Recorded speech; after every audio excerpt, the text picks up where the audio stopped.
Good evening, everybody. Today's Monday, February 5th, 2018. It's 6:30 p.m. It's time for the Selectmen meeting, and the first order of business, as always, is the Pledge of Allegiance. Please stand. I pledge allegiance to the flag of the United States of America and to the republic for which it stands, one nation, under God, indivisible, with liberty and justice for all. Thank you. One quick note, Mr. Siganevich is excused, but he will be dialing in remotely for a later segment. Thank you. Item 2, we have the acceptance of minutes. We have the minutes of the special meeting, executive session of January 18, 2018. Mr. Ruda? Make a motion to approve the minutes of the special meeting executive session of June 18th, 2018, not to release. Motion by Mr. Ruda. To approve and not release yet? Approve and not release. Second. Motion by Mr. Ruda. Is there a second? Mr. Joseph. Did you just say? Oh, I didn't hear. Okay. Second by Mr. Joseph. Discussion. Hearing none. All in favor? Aye. Aye. Opposed? 4-0. Mr. Chairman, I'll move to approve the minutes of January 22nd, 2018. Motion by Mr. Ruda. Second. Second by Mr. Joseph. Discussion. Hearing none. All in favor? Aye. Aye. Aye. Opposed? Unanimous. 4-0. And then the executive session minutes of January 22nd, 2018. Definitely I'll move to approve Mr. but not Joseph. release at this time. Motion by Mr. Second. Joseph, second by Mr. Ruda. Discussion. Hearing none, all in favor? Aye. Aye. Opposed? Unanimous, 4-0. And then the executive session minutes of January 30th, 2018. I make the same motion to approve but not release at this time. Second. Motion by Mr. Joseph, seconded by Mr. Ruda. Discussion. All in favor? Aye. Aye. Opposed? Unanimous, 4-0. Okay, thank you. All right, item 3, we have appointments and resignations. One item tonight, we need to appoint Michelle Randazzo from Coupleman and Page Law as special counsel for one of the matters we have before the town. Mr. Valiakonis? So, board members, Attorney Randazzo has been working on us on a related complaint, and it involves a labor issue. And typically what we do is we take labor issues and we put them with outside counsel. Since Michelle has been working with us on another issue that's related to this, she's the logical choice that we would have. And you included in the packet was the hourly rate that they have, and the law firm, if you don't know, they do extensive work throughout Massachusetts, so they're quite involved with cities and towns throughout the state, and I would recommend her appointment just for this case. Okay. Mr. Chairman, I'll move Mr. to Ruda? appoint Michelle Randazzo, special counsel from Coupleman and Page Law Firm, to handle the matter outlined in Mr. Valiakonis' email dated 5 February 2018. Motion by Mr. Ruda. Is there a second? Second. Second by Mr. Joseph. Discussion. Mr. Chair. Mr. Sullivan? I just wanted to clarify that the matter before the board that's going to be handled is demand for arbitration that was filed by the Dudley Police Patrolmen's Association. Okay. All right, anything else? All in favor? Aye. Aye. Opposed? Unanimous. Thank you. All right, item 4, public comments. Is there anybody in the audience who has anything they'd like to talk about that's not currently on tonight's agenda? No. Seeing none, we'll move on. Greg, Town Administrator's report? Sure. I got a few minutes. Do you want to deal with me, or do you want to skip to other items on the agenda? Let's come back to that. And can we let's do around town next, focusing on local businesses. Luminosity is here. Come on up, Mr. Joseph. You want to set the table on this one? She's here. Hi. Hi. Good evening. As you all, she's nervous tonight. So don't ask her any tough questions. All right, I got this. Jonathan? What's your favorite color? Good enough? Bright pink. Can you That's tell? funny, that's Mr. That's- Massey's too. You know, Worcester Telegram Knew and that was Gazette coming. does their annual Best of Worcester, all of Worcester County. And there's some pretty big people who blow their own horn. Automobile salesmen, vote for me. this company, that company, vote for me. Tanya didn't do that, and neither did her company, Luminosity, which is right here in Dudley. But the top nail salon, top Hair salon. hair salon, top hair salon, see, you're not the one that should be nervous, I should be. You called me here, Paul. You should have this also. He was really testing you to make sure you know. The top salon in all of Worcester County was voted, no payment under the table.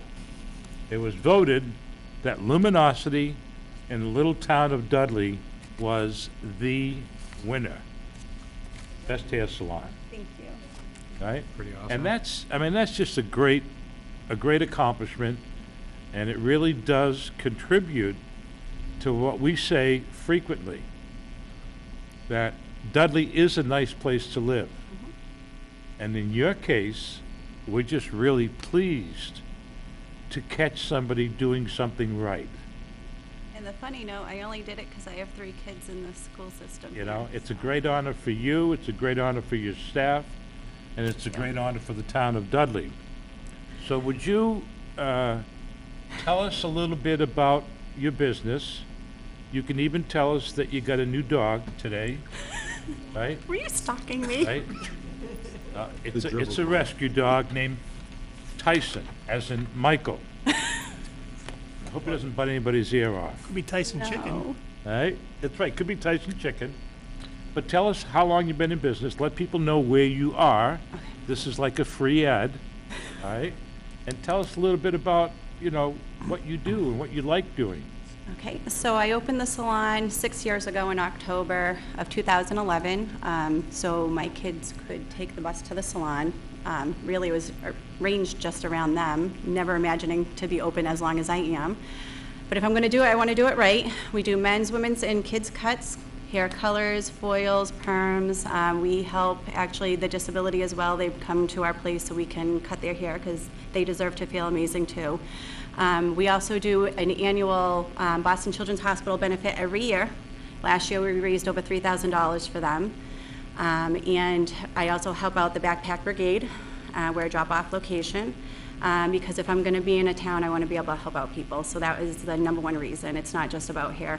So that's Have my you reason. also, and I know the answer to this, but I'm going to ask it. I'm asking it because I know the answer. You also have been volunteering and offering to cut the hair of homeless people, street people, Yes, sir. people who have no money? And you have been doing that for various people? I have done it even before helping out the Backpacker Brigade. If anyone wants it, I offer it. Okay. Pretty cool, isn't it? Very cool. Very All right. impressive. So anybody else? Well, thank you. Sully? Sully's on No. fire tonight. No, that's just, that's incredible. I mean, she's an amazing woman. I mean, how do you find the, people say to us, how do you find the hours in the day? Well, she must have a longer day than we do, because she does a lot of things. So, I slave for proud. my children. I do slavery for my children. I make them do it. You mentioned that you had 3 kids in the school system, that's why you're here? I do, yeah. I have 3 14-year-olds. My husband has twins, and I have my daughter, and actually they're in the Dudley Middle School. So they're a big helping hand with all of the donations and everything that we do as well, And so the decision to start the business in Dudley was based on on my children, good because decision? they're more important than anyone. Wow. Good Well, I can't think of any better place to have a business, and especially Me someone neither. I actually really, really like it here. The customers are amazing, so. local business, catching people doing something good, as Mr. Joseph said. Yep. We're just proud to have you here and proud to have you in Dudley. Thank you. So Very much so. So everybody, huh? Oh yeah, and where are you located? Oh my Phone gosh, number, I'm website? sorry. Apologies. So I don't have a website, but we are located by the Patriot gas station in the same plaza as Central Floor Covering. Phone number, website, Oh, anything? 508-949-2100. Is there anything you can do for this kid's hair? Why, he's rocking the new style. Well, he's good. Well, new old style. We're all coming back into rotation now. Well, Those who live in glass houses. Okay, thank you. I wasn't gonna say anything. All right. Anybody have anything else? Nope. Awesome. Thanks again. Thanks for coming in. Thank you, absolutely. Congratulations again. Great Thanks, job. thank you very, very much. All right. Thanks, Paul, for bringing that. We have no licenses and permits. We have no public hearings. Under public business, I'd like to, without the board's objection, I'd like to take item 9B out of order and do that next. We have Senator Ryan Fatman and Representative Peter Durant. I know they have some other engagements, but I want to make sure that people have that time to ask them all the questions that they'd like. So come on up, guys, please. Thank you very much, Mr. Chairman. Thank you, Through you to Ryan. the members. Welcome, guys. Good to see you. Appreciate you taking us out of order. Superintendent Desto, thank you very much for that. This morning at Take more time, I figured. He never agreed to it. This morning, I shared with Representative Durant, I got a phone call at 7 a.m. this morning from my babysitter saying that she had 104 temperature and wasn't able to watch my little girl, who's 19 months old. And that extended a little bit into this evening because my wife has responsibilities abroad as well. So I have a hard stop, unfortunately, in 15 minutes. I need to be home by 7:30 in order to relieve my babysitter. So 104. Kids just don't have a work ethic these days. So I apologize that I'm going to have to leave at 7 o'clock, and I'd be happy to come back to further continue the conversation about budgetary issues. I know that that's sort of the theme for this evening, and wanted to just give some brief thoughts and also open up my ears to hear any priorities that you gentlemen have. And I've already had the privilege tonight speaking to Superintendent Desto about some of the school committee's priorities that they're looking at for capital items. But as you know, we start to craft our budget for FY19. One of the things that we've been cognizant of as legislators is just revenue projections. And for a little bit of time in September, October, November, things were not looking good for this current fiscal year. The good news is in December, it seems to have turned the page a little bit. Revenue projections for the Commonwealth were actually up $392 million, which was 35% over what was projected.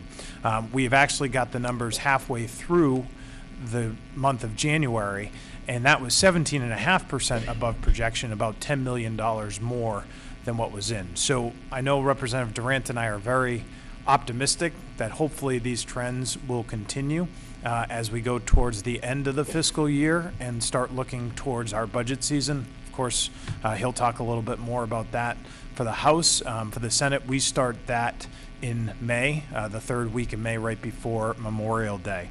And just some efforts that we always make jointly together, but individually I've made in the state Senate, is working with Senator Goby about regional transportation funding. She and I are part of the Regional Transportation Caucus. We have asked for that to be funded at 100%. Unfortunately, the governor's budget is at 65%, which is essentially level funded from the year previous. We're hopeful that we can get that up. In addition, we're looking at special education circuit breaker funding. That was also funded at 65%. We're trying to move it $33 million to 75% so that towns that have, usually most towns have special education students, and the circuit breaker kicks in, so we'd like to see more funding for that. Finally, with regards to just budgetary items for fiscal year 2019, Representative Durant and I had spoken with the school committee and a bunch of stakeholders back in the fall. One of the comments that I had made is programmatic budgetary items are things that I don't like to necessarily fund because they're here one year, gone the next, depending on the ebb and flow of the budget. However, capital items are something that I do think merit a lot of attention, and they've identified a generator for the school, which I guess has failed previous in the beginning of school. So that's something that I know Representative Durant and I are going to be advocating for, about $160,000 in the state budget. Lastly, we had some success in this past budget with getting $25,000 to local police and fire for communications equipment and $25,000 for the Quinnebog Trail portion in Dudley. I know Representative Durant we'll talk probably more about this. We've had a capital facilities bond bill that just went through. It's coming to the Senate, I believe, on Thursday. There's $50,000 in there for HVAC system, I believe, for this building that Representative Durant sponsored, and also $50,000 for the Quinnebog Trail. So these are things we're going to try to continue to advocate for, but we'd love to hear your feedback too about what you need, and I'm willing to listen up till 7 o'clock tonight. Okay, you got it. Peter, you Well, I'll want make it quick. He did most of the talking for me. See, that's why I like going second. But as Senator Fatman mentioned, the House will be taking up our budget here very shortly. The Ways and Means hearings are beginning on Monday. As you know, the governor's budget came out, proposing a 2.6% increase over last year on a 3.5% increase in revenue from last year. We're always fond of saying that the governor proposes and the legislature disposes. Yeah. So we'll come up with our own. But I do expect those things that Senator Fatman mentioned about Chapter 70, about circuit breaker funding, things of that nature. We're always going to fight for and work to try to get those increased.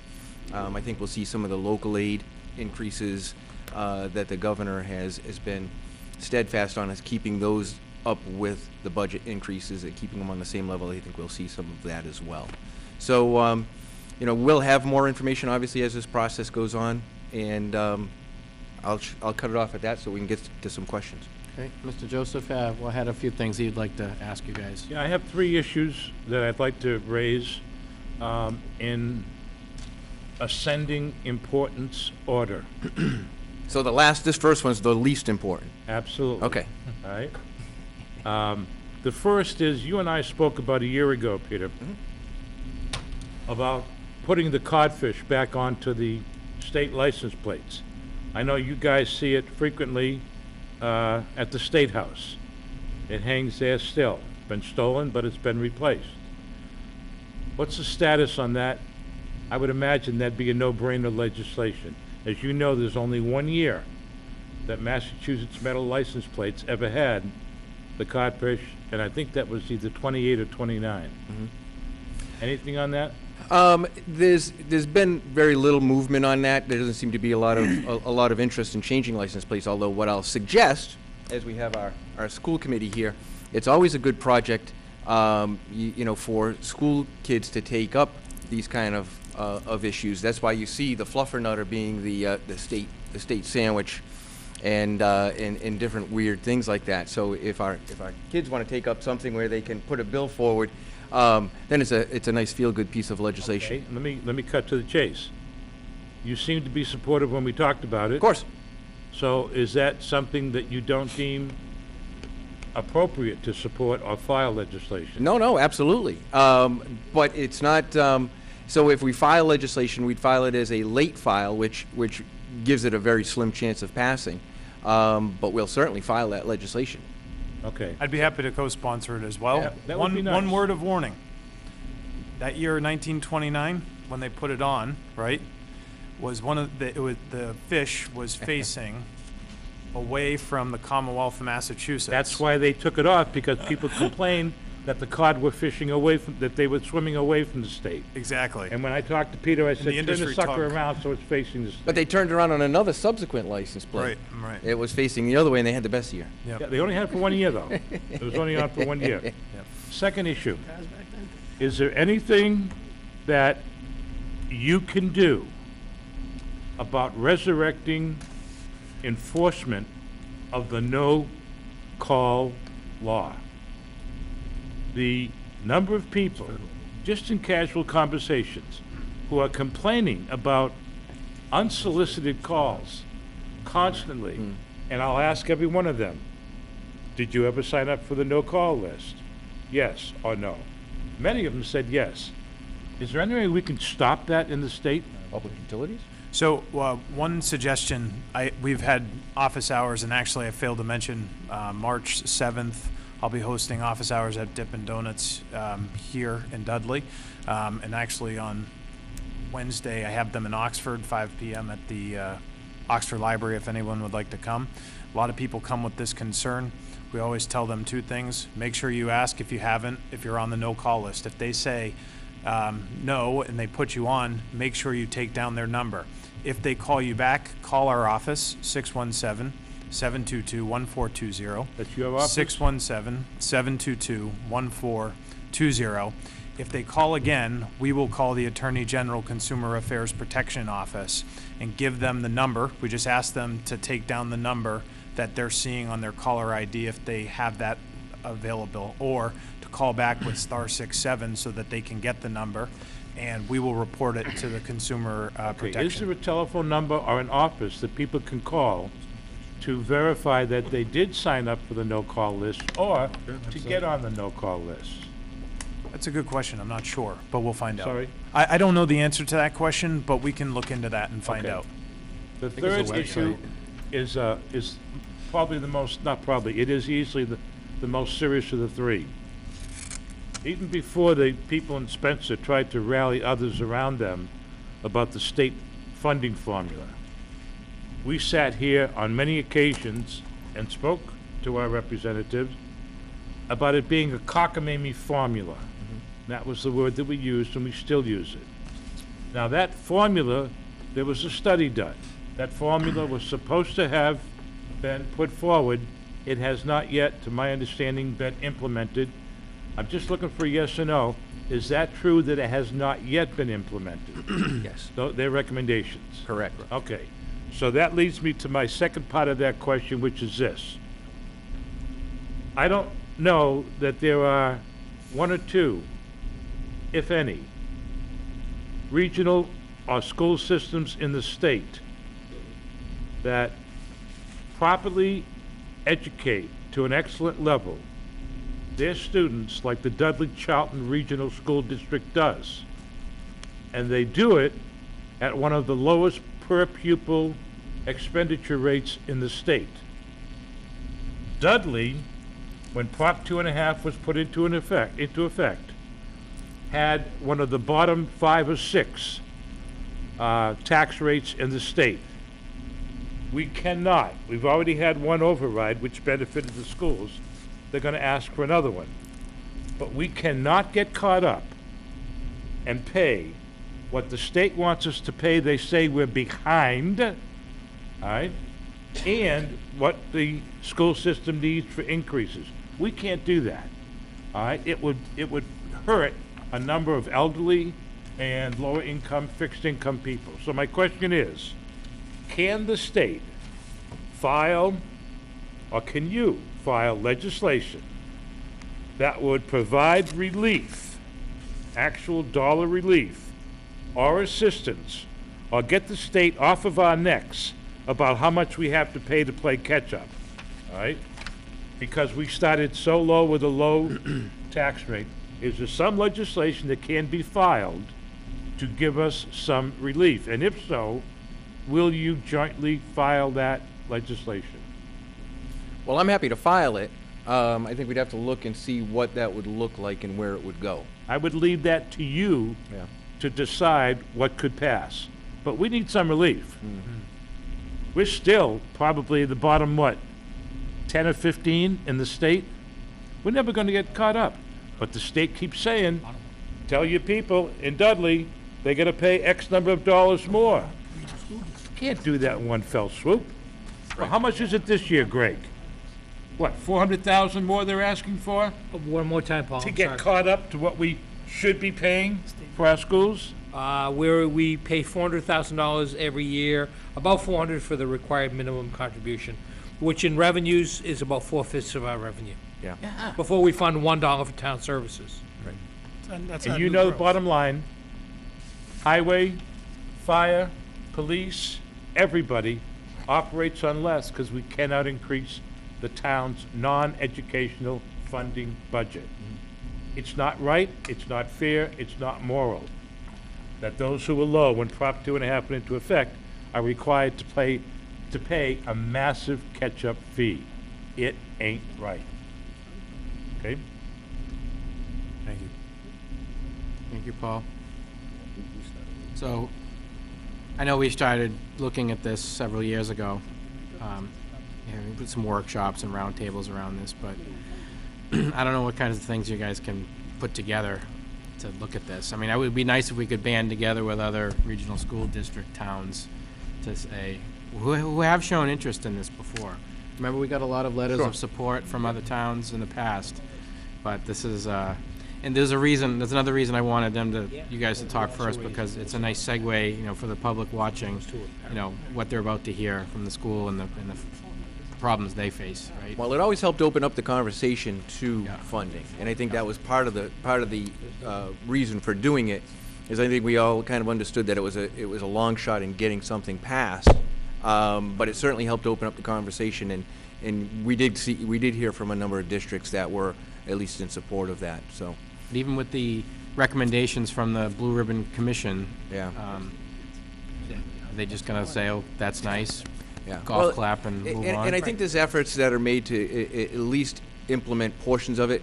We just saw in the governor's budget that he's adding $24 million to help fund healthcare as part of what the commission had put forward. So I think there's efforts to put, certain parts of it as they can implement certain parts of it, try to get those things funded. So implement it over time? Yeah, well, it would certainly appear that that's one way of doing it.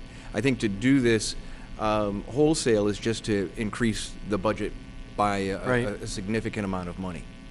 But what about, like, I know we talked about, Mr. Joseph mentioned, like last time we talked about this, like all the towns that, or Jonathan as well, that they already overfund their schools or where they need to be, and they're still getting, you know, millions of dollars from the state. How do we Yeah. pry that west? Well, see, therein I think lies part of the problem, right? This is a zero-sum game. So Right. as you start to change the formula, and you have school districts that there's going to be winners and there's going to be losers. And quite frankly, you know, the majority of school districts in Massachusetts are not regional school districts, so they have no interest in helping fund regional districts, so they're going to be losers.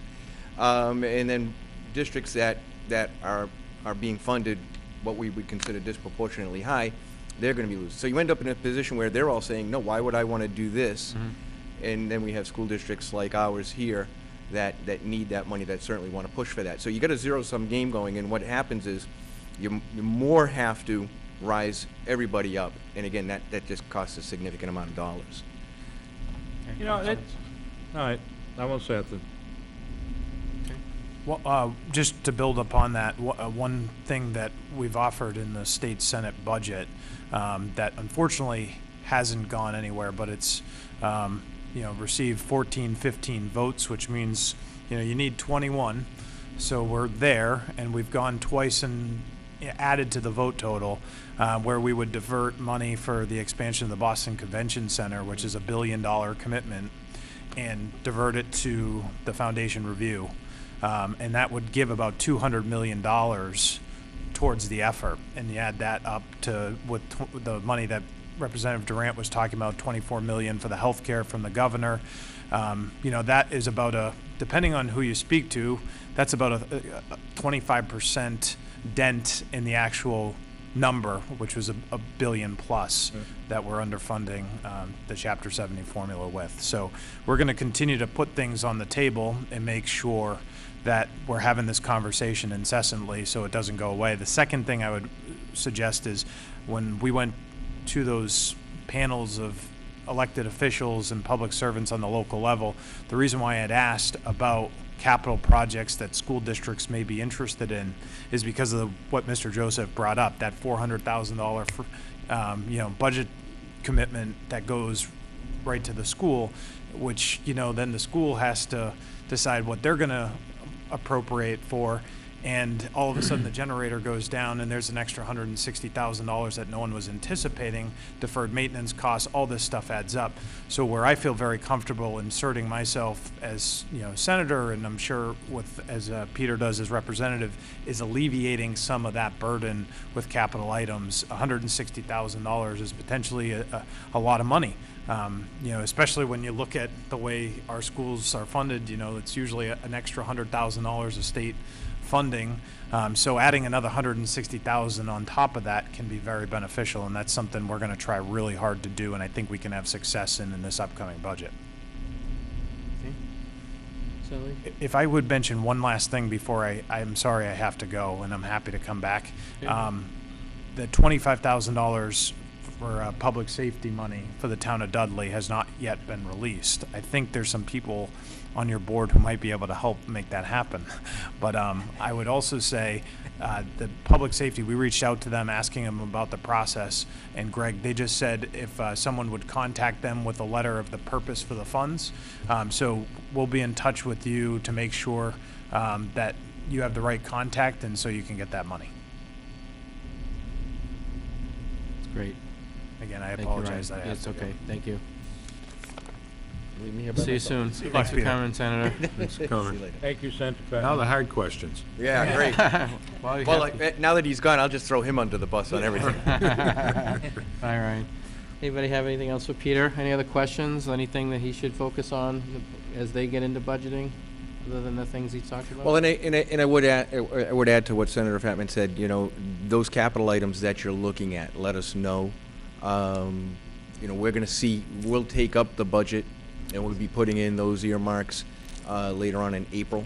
So you got a little bit of time, but it would help to get them so we can start putting that together. Yeah, we could put some thought into that, like what we could do. I know, You know, like anything, you put in a list, you get what you can out of it and move Sure. on from there. makes sense. You have anything else for Peter? When did you say your office hours are? I had them today at 3 o'clock. Did you have a chance to be brought up to date about the mill project? I was did. just thinking Okay, about them. all I right, did. good. The Dippin' Donuts intersection's still on the table though, right? It is. Okay. That money, we're waiting for that money to be released. Okay, great. Yeah, that money's there. I've talked to the governor's office on a few others, so we expect it to be released in this budget. I mean, in the one that we're currently in, so yes, we do expect that. So, I mean, you were able to move mountains in terms of, you know, you and your consortium were able to move mountains on Route 20 when the governor was first elected and got all those School discussion's gonna take safety measures put into place, so. I agree. Hopefully, it won't take Hopefully a there's death another in order to do bullet that. left in the chamber for Dudley. That's We a just don't big- want to have to have the same problems that precipitated it. Yeah, right. But Exactly. yeah, but that's still there. You know, certainly when you see that they're starting to release money, you don't want your earmarks to disappear and have the budget expire on you. So we're keeping an eye and pushing those. Thank you, sir. Anybody else have anything for Peter? School committee, anybody for Peter? Greg? Oh, he had to raise his hand. Senator, he just got promoted. Yeah, it's Fatman's fault. It's really nobody's fault, but anyway, as you mentioned, throwing him under the bus. How we're gonna and I do thought, Sarah well, White? Greg, No, seriously. can you come up for a second and then just talk to the mic so people can hear? Yeah, yeah, You can't hear you if you're back there. yeah. That's all right. All right, no. Just real quick, I just wanted to say, if you're, it sort of seemed like you were kind of taking down ideas to take back to Boston and advocacy ideas and so forth. And I think that, you know, the Blue Ribbon Commission, Mr. Marcy, that you referenced, found that education is underfunded by about $2 billion a year. That's an enormous nut to crack, obviously. However, regional transportation is, you know, many years ago, the state, I'll say, promised to fully fund at 100% regional transportation reimbursement as an incentive to regionalize. So many districts got together, became regional districts. Naturally, they're more vast in land. They've got further to go to get kids and so forth and get them to school.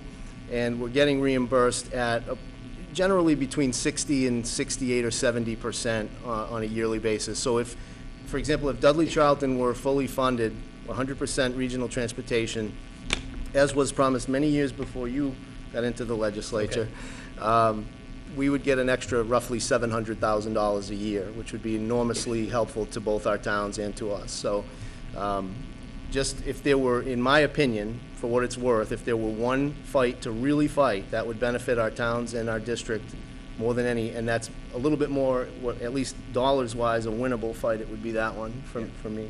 Yeah, and we do see a lot of, I think Senator Fatman alluded to it as well, we do see this is a bipartisan issue.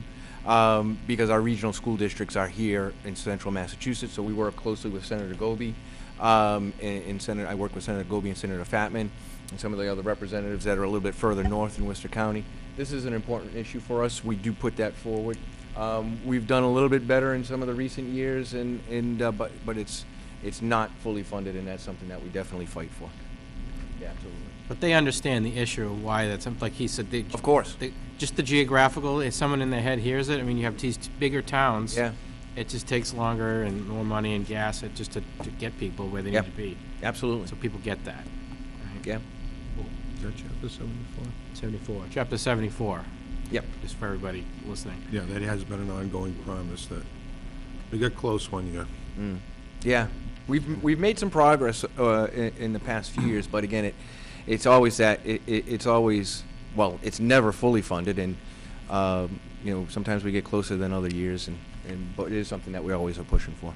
Yeah, let's see if we can step on the gas on that one that's coming Yeah. up. Boom. Thanks. Cool. Thank you. All right, thank you, Greg. We'll call you back in a minute. Anything else for Peter while he's here? Nope. Anything else? Good presentation. Okay, Jared, anything to Yeah. ask your representative? Nah, Jared, you're gonna have something. Oh, I did have the honor to sit at your desk last year at a student government day. Isn't it the best seat in the house, right? Great Right? seat. It's right there on the aisle. The governor comes down. You get to shake his hand. You get seen on TV. It's great. It's a really good spot. Yeah, it was the Think it's biggest fun. thrill being Mr. Shepherd Hill to sit in his seat. I gotta say, Mr. Shepherd, I'm sorry. Oh, hey. All right, so much for that. You won't be sitting there again, I can tell you. But also, as Senator Fatman said, as we move through this budget, happy to come back and talk to you about what the House does and anytime you want to have me out. Yeah, that would be great if we could do another update, like, once you guys get sort of into it, because we have a budget kickoff tonight, we have some members of the Yeah. FAA here. Yep. Just to come back and kind of help us, direct us, and shape our thinking. Absolutely. Be awesome. Happy to do it. Cool. Thank you, Representative Durant. Thank you, gentlemen. Appreciate it. Thank you. Guys. Everybody. All right. School guys, I'm gonna do one more out of order, because, while we're here. It's a quickie. It's a quickie. Mr. Joseph asked if we could have Miss Sarah White come on up. To the Board of Health. She has the request to do a toll booth on Saturday, May 26, 2018, at the Town Line, the annual fundraiser for Hands, helping address the needs of Dudley seniors. Hi, Sarah. Good evening. Good evening, Sarah. Yes, Thank you. so I am here to request permission to hold our annual toll booth on the Saturday of Memorial Day weekend to support Hands. It's our one fundraiser, our one big fundraiser. And this year, actually, we reached a new benchmark. We were able to give out awards in the amount of $700 this year, which was, that was really, a huge gift to the recipients. Excellent. Mr. Chairman, Mr. Joseph. I'm going to move that we grant the request for Hands, Hands, to have a toll booth on Saturday, May 26th, at the town line for the annual fundraiser to address the needs. And then actually, that's for not just the seniors, but primarily seniors who just simply have to make a choice between food and heat. It is for seniors, And right. you did some figures recently. How many people have we did. helped over the years? Over the years, we've helped 137 people, and we've given out $58,451. And we are a 501c3. Yes, we are. Yep. Okay? Excellent. So all donations are tax deductible. Yes. Second. Okay. Well, maybe not Motion- anymore, Motion by but- Mr. Joseph, seconded by Mr. Ruda. Discussion. Is there a rain date, Sarah? in case No, of- there's not. No rain date? You No, wanna we're add- there in the We'll rain. be out there in the rain. Unless it's thunder and lightning, and then we'll just put Paul out there. May- He can make it stop. Oh, really? Is that a motion? Can I second that? Yeah, he and my husband, both. Well, Sully can't be the funny one all night, so. People laugh at my jokes. Vote. All in favor? Aye. Opposed? Unanimous. Thanks, Sarah. Thank you very Sarah. much. Appreciate Good to see it. you. Mr. Chairman, Mr. Ruda. with the board's permission, under item 9G, I'll make a motion to approve the use of the Clorinda Wood Fund in the amount of $320 to pay Harrington Hospital Hospital for health services in 2018. Second. By Mr. Ruda, seconded by Mr. Sullivan. Discussion. Hearing none, all in favor? Aye. Mr. Opposed, Chair, also, unanimous. Mr. Sullivan. Grant the Board of Health permission to use the lobby of the Municipal Center on Saturday, March 24th, 2018, 10 to 12 for a rabies clinic. Second. Motion by Mr. Sullivan, second by Mr. Ruda. All in favor? Aye. Opposed? Unanimous. All right. Look at us disposing of items. Yep. Okay. Want to do school now? School committee's here. Yes. Superintendent Desto's here. Rich Matthew, come on out. This is the, we're back to 9A. We're gonna get an update on the school budget and an upcoming override ballot question. School committee, you guys are welcome to come on up too? No? Okay. You're okay? Right. This is true. Thank you. Dudley blue. Okay. It is. Nice touch. Thank you, sir. Thank you, sir. Ugly blue is good. Did you see that proof today, by the way? A little bit grainy though, but the color's on it, right? Oh, colors. Love to. Like that dot. This dark dot. The mask of the Department of Corrections do the seals the case. Desto is passing out some literature for us. Yeah, she's got. Floor is yours. Thank you, Mr. Marcy. and Thanks for coming. Thank you all. We really appreciate the opportunity to be here and try to present you with a little bit of a picture of from the school district, much of which you probably are aware of, but there are a few things maybe that you're not, and I think will be enlightening tonight. I will begin by saying that I somehow came across that movie Miracle about the 1980 Olympic hockey team, and just before I left the house, I saw the speech that Herb Brooks gave right before the game, so I'm a little fired up tonight. I will say, Jared remembers back when he was in middle school, he went through a time when he really grew his hair out, and I used to ask him if he was still mad at his barber. Do you remember that? No. Yes, I do. Okay. What a great boy you've turned out to be, though. And so I'll just begin with very briefly looking at how we got to where we are, because you've already touched upon many of these things. First, and perhaps most important, being the state funding formula, which even as the commission reported as being $2 billion underfunded, has been shifted gradually to the towns as a burden instead of the state. So just in the simplest math I can give, each year we have approximately $1.5 million in fixed costs, and we get about $100,000 from the state. The rest has to fall to our towns or to some kind of creative way of budgeting. The second reason we are where we are is that over the years our school district has, like many organizations, just done whatever it takes to make it work. And some examples of that include consistent use of our reserve funds against the wishes of our auditor, use of revolving accounts, and delaying important building improvements, one of which came back to haunt us this year when our generator went. It didn't just go, by the way, it went on opening day. We were starting at 8:15 with our teachers, and I had Travis Roy, the hockey player from Boston University, coming to motivate our staff. He was going to be there about 8:30, and at 8:10 or so, we had a generator sending smoke into the air. So we were a little nervous about that, but it all worked out in the end. The education gods smiled on us. And the other thing we've done over the years consistently is reduced supply accounts to the point where when I was the assistant principal at Charlton Middle School, what we could spend for teachers' classroom supplies was more than it will be for Charlton Middle School next year. And that was the year 2000 to 2004 that I was there. The last thing I'll mention is that, and you're all aware of this, schools have become all things to all people. We have to do things in schools that cost a lot of money that schools didn't used to have to do. Just a few examples. The first one I'll give is technology, because every year we're spending in the neighborhood of $1 million on technology that was not a cost in the year 2000 or the year 1999. Also, school choice, which we do well on, but each year more and more kids are going out and primarily to these virtual academies, students who have anxiety problems and things of that nature, who struggle in big crowds. So this year we've lost $150,000 to students school choicing out, more than we usually do. Another thing is homeless and foster children transportation. This, by the way, is a good thing, but it's an expensive thing. So if we have a student who is suddenly in difficult circumstances and has to be in a foster placement in, say, Fitchburg, we have to transport the child to Fitchburg on our dime.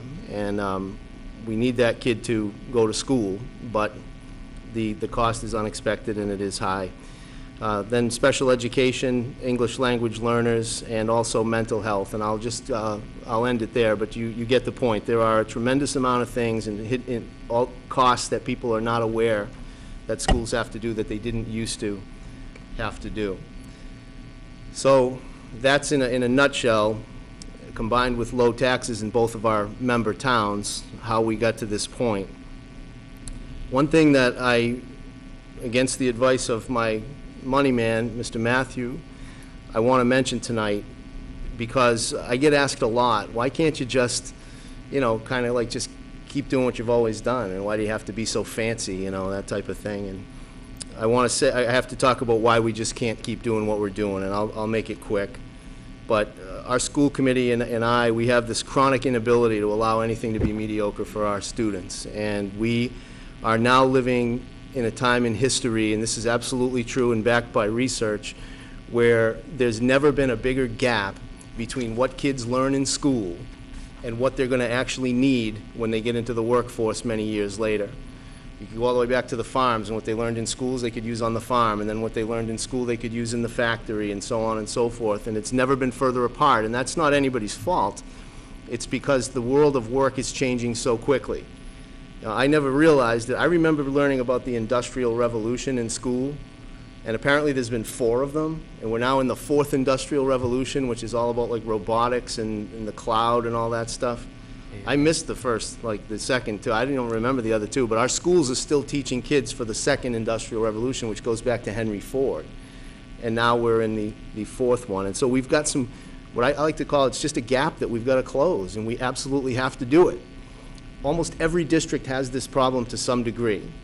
We have it to a large degree, and where it becomes unique for us is in our inability to invest the funds to do what we have to do to change that. But like I said, our school committee, myself, Mr. Matthew, our principals, our teachers, we expect a lot of ourselves, and we are going to find a way to put our kids in a position to be successful when they get out into the workforce. And so we are working on our strategic plan. I think you're all aware of that.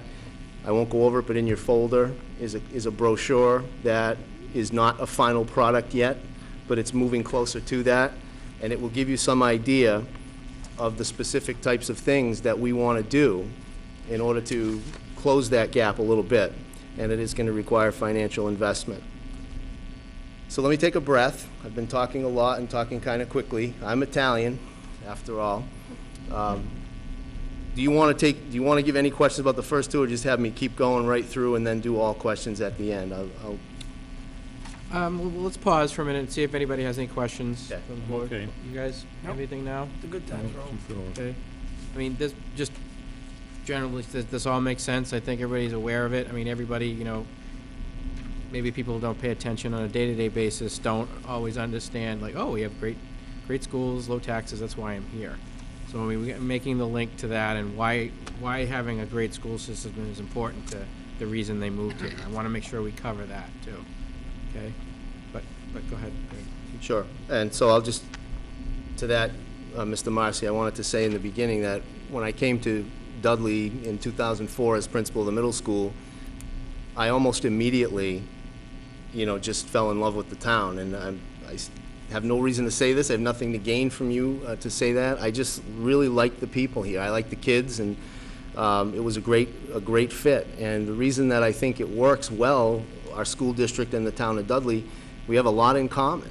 Neither one of us has a lot of resources, but we refuse to put out a bad product to our people because we care about our people. It's a great community, and it's worked well.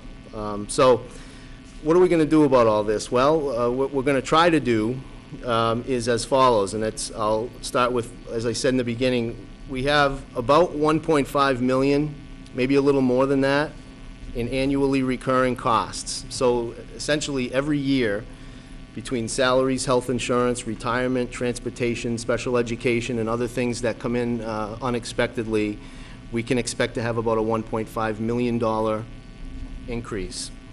and we usually get an increase of less than 100,000 from the state. That leaves that 1.4 million to be handled by our towns. That's one of the issues with the formula. At the same time, we want to improve, and so what we're discussing, and again, it's getting closer to being finalized, but not quite there yet. For fiscal year 19 and 20, we're looking at a budget request for this year, FY19, of somewhere in the neighborhood of $3 million. It may be a little north of that, maybe a little south of that. And what would that do? That would give us the ability in 2 years to be able to come very close to closing that gap that we have. Our plan would be in year 1 to address technology infrastructure and to update that at 6 of our 7 schools. We would also have the ability to modernize our teaching and learning by adding technology integration specialists at the elementary school where students are developing skills so that they would be growing up with those skills.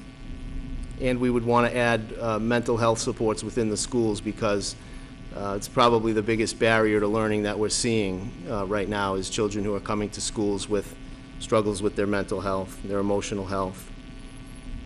And then in year 2, we would be in a position to be able to improve technology infrastructure at Shepherd Hill and to improve our ability to offer global awareness and college and career pathways assistance to our students. In order to do this, the school committee will be requesting from the selectmen a special election, and we are hopeful for the date of April 3rd of 2018 for that.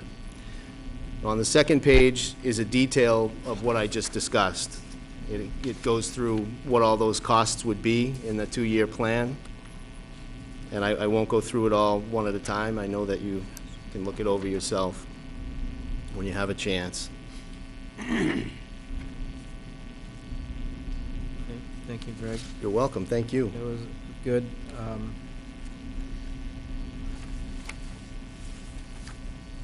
One of the things, I've been active in helping the sort of the working team come up with solutions to do that. So one of the things that we had talked about, just for people listening in, is it's not just like the value of, like, you know, we have the low taxes and a great school system, but we got what Superintendent Dester is saying is we have to remain competitive, right? There's lots of other choices for kids, right? We have a, you know, a great vocational school, right? They have some cool things they can offer, but we need to stay current in order to keep our kids, you know, at the top of their game. So I think this is an important thing we need to discuss tonight and ongoing. So board members, FAA members, anybody? Mr. Chair, we're not ready to Mr. Desto, we're not ready to talk hard numbers on any kind of override because we're running out of time, as we discussed at the last meeting, as we discussed the meeting I went to, the joint meeting. We have a very tight window, right, Mr. Balcoonis, for posting purposes. Yeah, I think Greg is going to say the school committee is due to vote the middle of this month on their budget recommendation. No later than a week from tomorrow, possibly as soon as tomorrow. We have a special meeting on I'm sorry, not tomorrow, but Wednesday. We have a special meeting on budget Wednesday night. It is possible that we would come to an agreement on that night, but no later than February 14th, which is the following week, which is our regular meeting where I had planned to present the initial budget. So that would be the latest that you would have a hard number, at least of what our increase is going to be, and certainly we can, you know, from that, determine what the override amount should be. So that tightens our window, though, because we meet 26th. It does. Now, We do. what is the significance of April 3rd? Does Charlton have an election that same day? No, they don't have an election that day. That would be a special election in both For everybody? towns. Yeah. So they are gonna have one. They're gonna do this Well, with we us. haven't determined 100% yet, but we do think they're going to. And I was kinda waiting to hear on that, too. Yeah. Okay. But my opinion, Mr. Marcy, and I think you feel the same way, is irregardless of what they do, we've got to go forward. Oh, yeah, of course, but, I mean, again, it's a coordination, right, effort Yep. to make sure Yep. messaging and everybody has the right information and all that good stuff. Right. How will the cost for the April 3rd election be funded? That's a good question. Greg, Uh, you know how we would do this? But, I'm sorry. I think it's Cost- $7,000. Seven, that sounds about right. Yeah. Who's paying? Well, we don't have money, so we'll have to cross that bridge. We don't have money. Say again? We don't have the money. We'll have to cross that. We have to figure out how we're gonna get that money. We don't have money to run a special election in the middle of the year. I could just say that I can't speak for the school committee because it hasn't been, they haven't had a chance to debate and vote it, but historically, I believe the district has paid for special elections that only serve the district. Okay. So it's ultimately, we foot it ultimately, and it's gonna come out of money we give the schools, and they're gonna turn around and fund an election. Just. Essentially. Remember, we've got people Michelle. listening, trying to hear what's going on. Right. I want to applaud, I've looked at this just tonight, but I've looked at it carefully. And I want to applaud your and the school committee's priorities. It's clear that your priority number one is students. And right off the get-go, year one, to prepare them properly. The second priority is physical stuff, all right? So I like your priorities very, very much. I did notice that you have a position that you want to fund that's called a Director of College and Career Pathways. Yes. And that's listed under year two. And I'm wondering if that is something that you've contemplated or discussed moving to year one versus year two. We haven't discussed that publicly, but I in my head have thought of that, but just simply understanding that there are limitations financially, if I had to choose, the things that we've placed under year one I put them ahead of that slightly because our guidance staff can pick up a little bit of that. But one of the things, somebody mentioned Chapter 74 tonight, and we are not a Chapter 74 approved district, and nor may we ever be. I don't know how that will all shake out, but one of the things that we do have to be able to do, because this is the way education is moving, is we have to, it's almost as though, I won't go as far as to say that kids almost like pick a major like they do in college, but there are pathways. So you know, if Jared is interested in, say, engineering, he's certainly not going to just take engineering and math and science courses in high school. He's still going to get the well-rounded education, but there should be a pathway which makes his application as a senior in high school look more attractive to a WPI than the average student. He can package up his courses a certain way, and we're finding that we need to do more of that in a variety of different avenues, and we need to have somebody who can handle that. So that leads me to two questions. One is, I love innovation and creativity, whether it succeeds 100% or at 50%. And I commend you and the school committee on that kind of innovation, coming up with a Director of Career and College Pathways. So I'll ask you to tell us a little bit about what that new title, what that new job would consist of. And then my second question is a little bit off from that. In terms of languages, as you know, Latin is not a dead language, but Latin is the foundation for so many European languages, including Portuguese, Spanish, etc. Are you talking about increasing access to Latin, or are you looking at more contemporary conversational languages that are likely to play a major role in the near future? The latter more. Unfortunately, I know Mrs. Cabal is a big fan of Latin as well, and there's no question it's important. But there's two things. One is to have more kids be able to do foreign language, because what happens right now, I'm embarrassed to say almost, and I was principal when it happened, and it was just a money thing, but we went from 4 or 5 foreign language teachers at each middle school down to 1 at each. And so now we can only take, that person can teach 6 courses, and if we really wanted to push it, they could have 25 kids in each class, and so that's how many kids can take it. So now you've got kids who have very good grades and really want to explore a language. We just don't have the teacher to give it to them. So last year, the school committee approved the purchasing of an online program for some kids to be able to experience it, and it's met with mixed results. It's been successful for some. We're learning how to make it more successful. We're learning how to maneuver it, but the thought process would be that with an additional teacher at each middle school, more kids, double the number of kids, will be able to experience it at the middle school level. And at the high school level, to answer your question more directly, Mr. Joseph, we are looking at hopefully expanding. Right now we have French and we have Spanish, and we had Latin up until last year when we lost the teacher and weren't able to find anybody to replace that person. So then if we were to look at other languages, we're still trying to find a Mandarin, at least for one class. And German is gaining popularity because it's an economic driver in Europe. So those are the kinds of things. We're trying to link the language study with kind of the way the economy is, and putting our kids in a position again to be kind of ready for that, in 4 years. Okay. That's a great question. And the by the way, have you thought about possibility of offering less popular languages, similar to how Charlton does their adult learning, but offering that at a cost to students on a Saturday or Sunday if they wanted to learn Arabic or Latin or Greek or some other language, We if have you not, don't have no. enough. We haven't thought about that, but you reminded me that Arabic was also a language that was under consideration for, Okay. that's in And demand. then what about the new position? How do you envision that pulling things together to cut the gap from people saying, I have no idea what I want to do, to, well, I got to pick a major in college? How do you envision this new position to close that gap?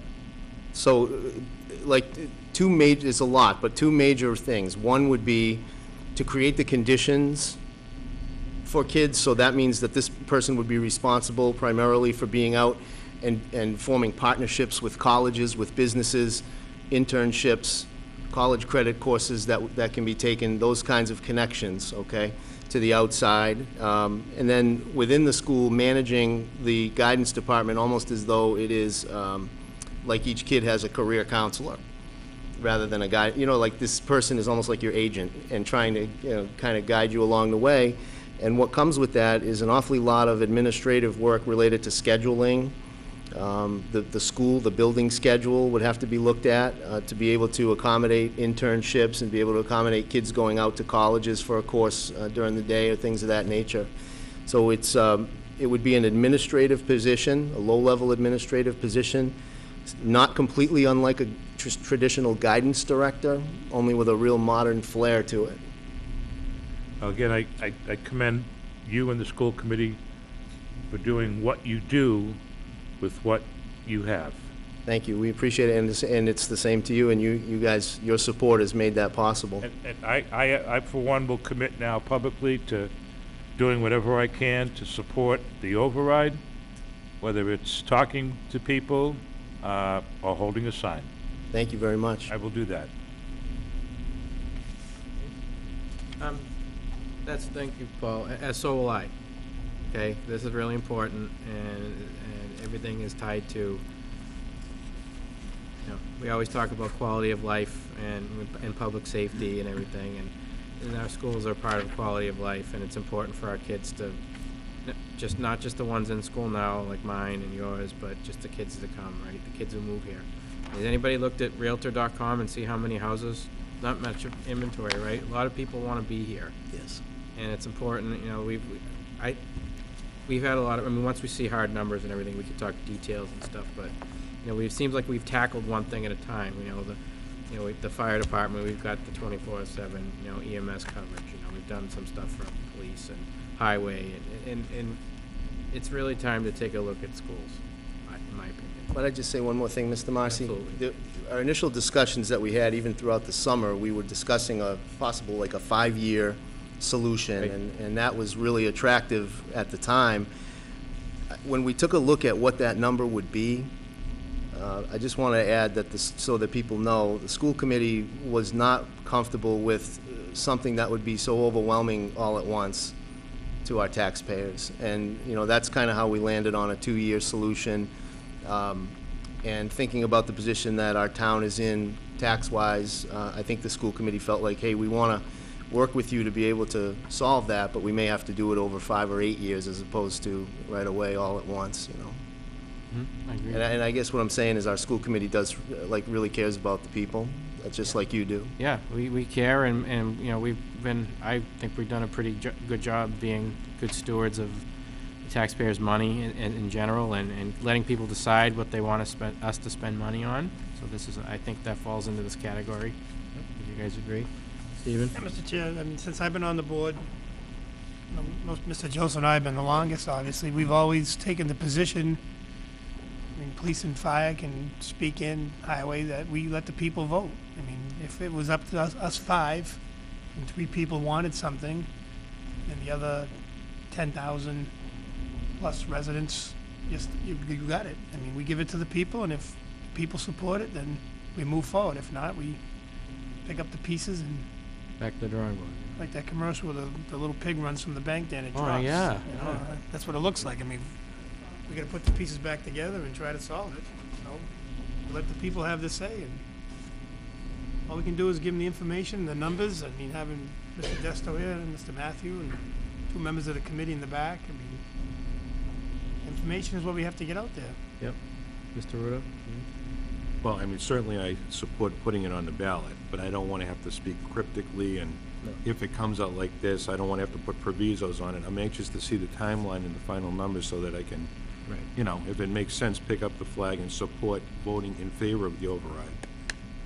Plain and simple, but what are we looking at for a timeline? So, That's gonna be my based next upon what was mentioned this evening, the ballot question would have to be considered by the board at its meeting on the 26th. That allows us to get everything before the board. There's a 35-day rule that applies, so that complies with the 35-day rule.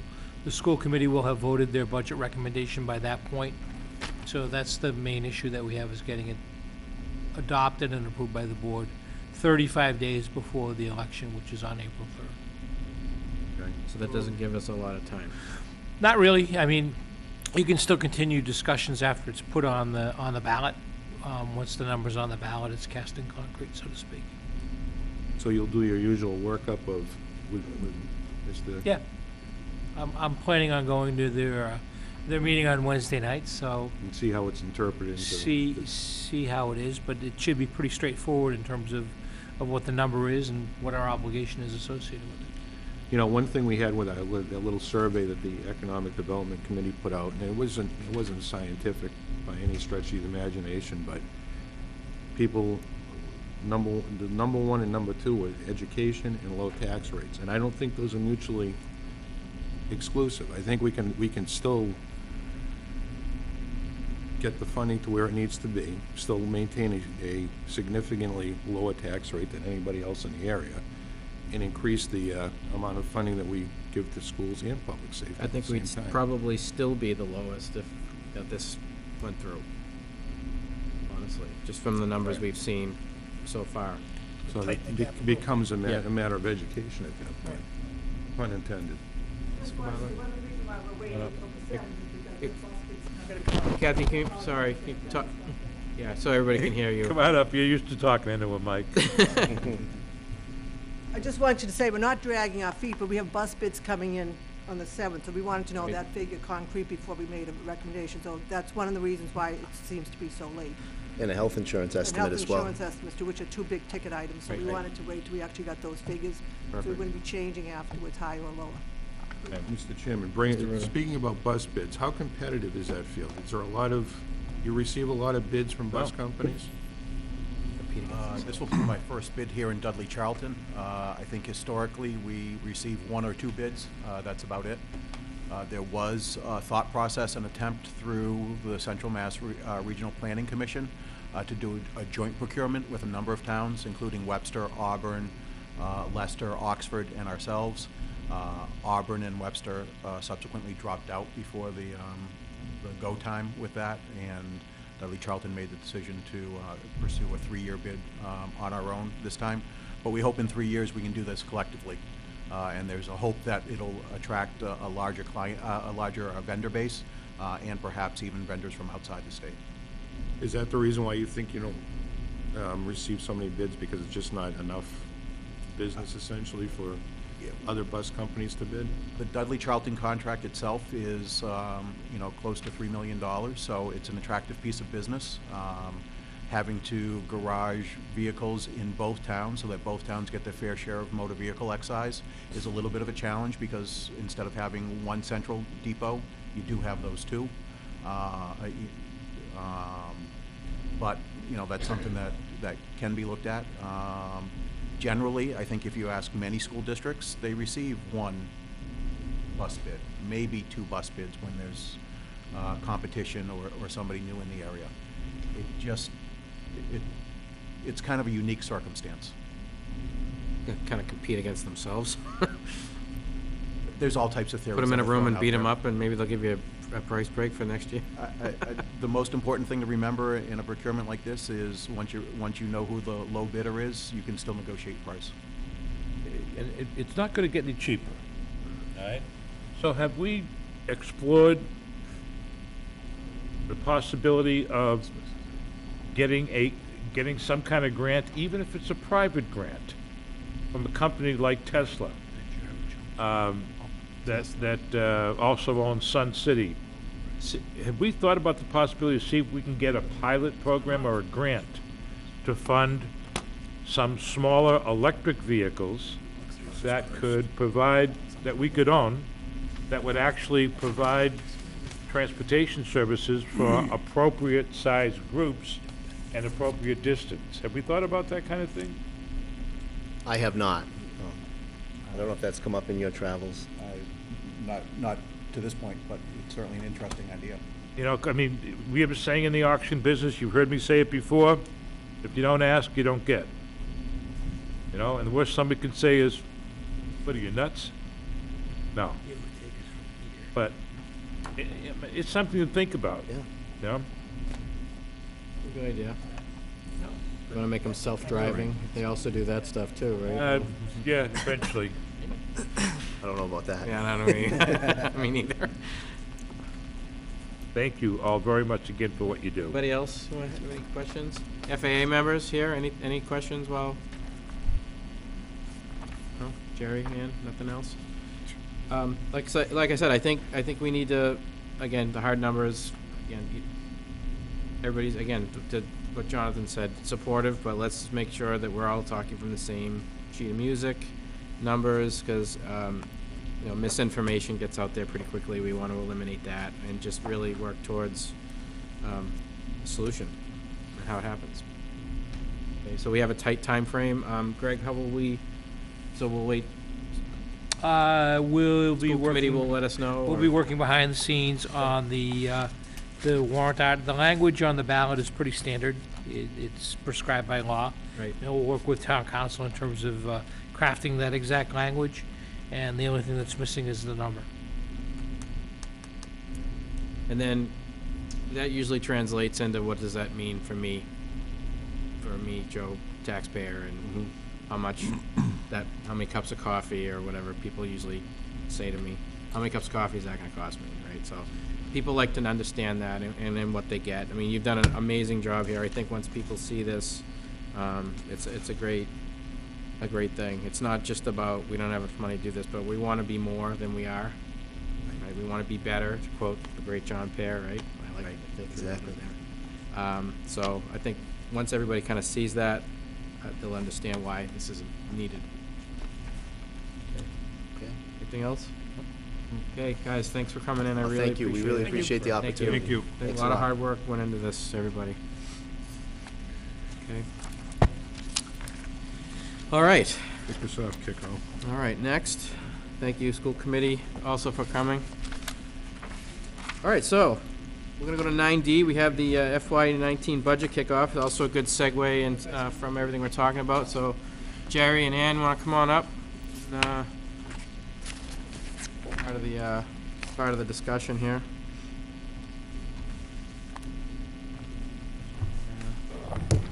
Mr. Valiakonis?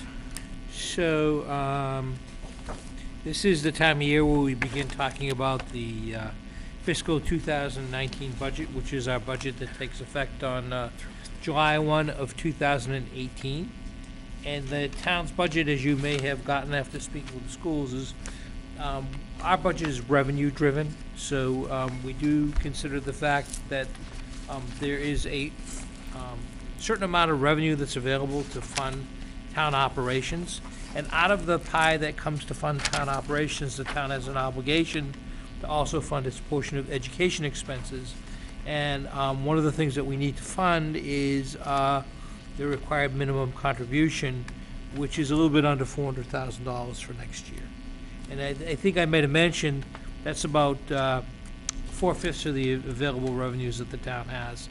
And in terms of how that translates to numbers for town operations, that means that the town would have approximately $100,000 to fund its services going forward. So the need for an override is apparent if you support the schools, but it's also apparent that if you want to support municipal operations, this will in fact support municipal operations, but making sure that there's adequate money to fund town services. Dudley is a full-service community, and we enjoy the privilege of having the lowest single-family tax bill in central Massachusetts. We are number 71 out of 71 communities. So that's something that we want to maintain, but it also faces some unique challenges to us in terms of how we can afford to pay for town services. Our total amount of revenues for the new fiscal year will go up about $500,000. So that's the total amount of money that we have to deal with for our school costs, the municipal operations, and what we call fixed costs. Fixed costs would be our health insurance, employee benefits, and debt service. So what we would do is typically how we structure the budget is we take our fixed costs off the top, and then we see what we have available to fund our other operations. Be very little money available to fund town operations without an override. So those are kind of my opening words, and I just wanted to kind of mention that to everyone here, so you understand what our situation is going into the budget. For the board members, I put together a little bit of a packet. It's called Budget Kickoff, and Michelle, could you hand that out to the committee members?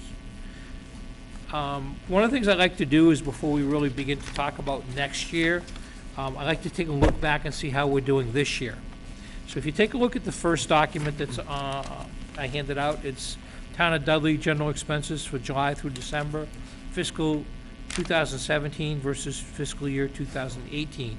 So the first sheet shows you where we're spending, and the middle column is fiscal year 2018, and what the difference is between the 2 years, because I feel like spending is typically done on a linear basis, and we're doing okay. That if you look at the bottom line, we're spending about $300,000 less than we were a year ago at the end of December. And part of the reason that is also timing. I'm not so foolish to think, and I don't want to kid anyone and think that there aren't timing issues that are involved there. It could be debt payments, it could be employee benefit payments and such. But the good news is we're not spending above the rate that we were spending at a year ago.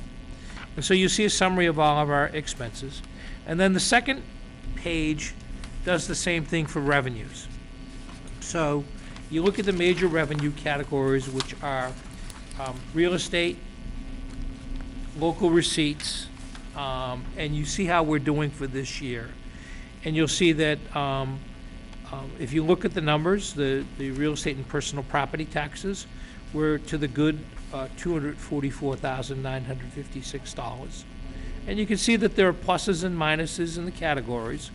But when you get to the bottom line, you'll see that the amount of money that we've brought in is about $475,213 more than we would have brought in for the same period a year ago. So I think the major takeaway from that is revenues are favorable. Expenses have been tracking favorably also. So there's no major catastrophes on the horizon that we have foreseen based upon our collections midway through the year. And also based upon our spending pattern, we expect that those will continue for the foreseeable future, or at least through the end of 2018.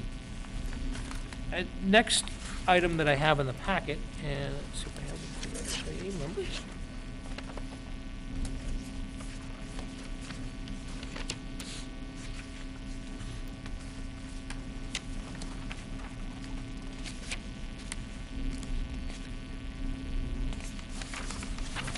It's got a notation on the top saying YTD revenues FY 2018. Just want to make sure that everyone has a copy of that. So this is a little bit more of a drill down in terms of what we've collected year to date. And you can see it's not a comparison from last year to this year. It's a comparison of what we budgeted. So every year when we go to town meeting, we budget we establish a revenue budget, and then we track our revenue budget throughout the year. So the current year budget is the amount that we would have set when we adopted the budget back in May. And the current year revenues would be through the end of December of 2017. And you can see the pluses and minuses in terms of where we've done really well on collections and where we haven't done really well on collections. The major category that, as you look here, are real estate taxes. But the other major category is about 6 items down. It's called motor vehicle excise tax.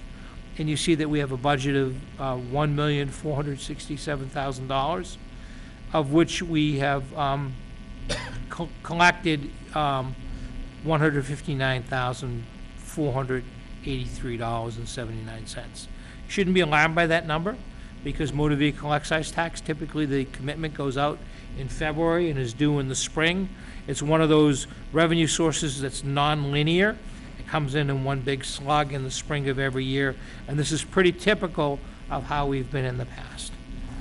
The remaining expenses, if you just kind of go down the list and you can find your way all the way to the bottom, you'll see that as of December 31st, 50% through the year, we're 52%, so we're about 2.3% ahead of our collections based upon what we budgeted every year. So it's just an idea of how we are, and it just validates the fact that the revenues are pretty stable and coming in on a regular basis, and we expect that they will be greatly improved when our motor vehicle excise tax receipts will be coming in beginning in the next 30 days.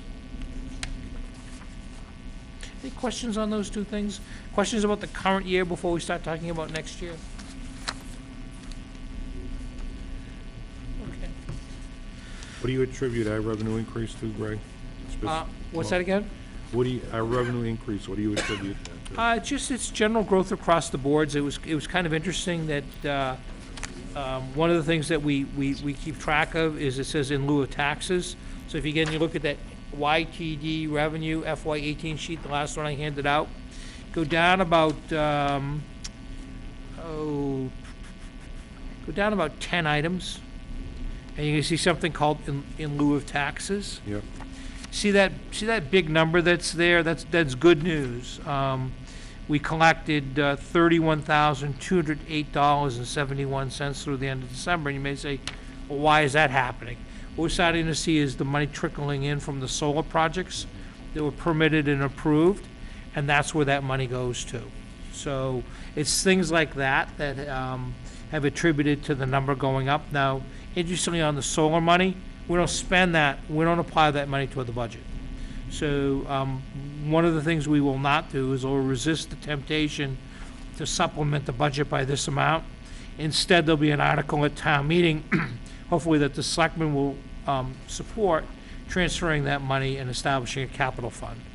And so this money coming in from the solar projects will be used to pay for capital costs going forward, and that's the goal of that. So we've resisted the temptation to be able to spend it. And you can see on the other accounts that are here, the bigger items, fire department, ambulance fees, halfway down on the first page. Collections, I think, are tracking ahead of where we would have been a year ago. And it's really the big numbers that kind of drive this thing here. Building permits and electrical permits. I think I saw a report from the building department and the electrical inspector's office that on some of these solar projects we collected fees upwards of $50,000. So it's not reflected in here because it was done in January, but you can see that what that will do to the line item for electrical permits, it'll take that number from $4,584 and increase it by $52,000. Before I lose track on the solar projects, we have 2 checks in the office that just came in, totaling about $24,000. So that's a regular source of money that's coming in every year. And those will go up because of TIFs. They'll keep going up, and as they continue to generate more power, we'll enjoy the benefit of those pilot agreements. The next thing I have is the budget calendar, and I want to shift gears a little bit into next year. So I would ask you to pull out the budget calendar. It's a little guidance. So like anything, the calendar kind of drives the process, and in this case, these are some of the key dates that are associated with the budgets. And we're expecting the departmental budgets will be submitted by the middle of this month. And I will then be meeting with department heads to review their budgets. About the same time, the Board of Selectmen will be opening the annual town meeting warrant, which is at their meeting on the 26th. And also be considering the Proposition 2.5 override question you heard about earlier this evening. The dates that are here are submission of the budget to the Selectmen and FAA in about a month. So a month from today, I expect to have that budget submitted, and it'll be a balanced budget. The Board of Selectmen and the FAA will then begin joint budget review meetings. You can come here and hear the department heads request what they feel is necessary for their budget. And probably the more important date is April 23rd is the last day to approve and vote on your budget recommendations. And that's to allow sufficient time to us to be able to have it on the warrant and have it printed up and have people come to town meeting where they've got all the information in front of them versus kind of doing it on the fly. So that's the calendar. It's the bullet points are the same. The only thing that changes is really the dates.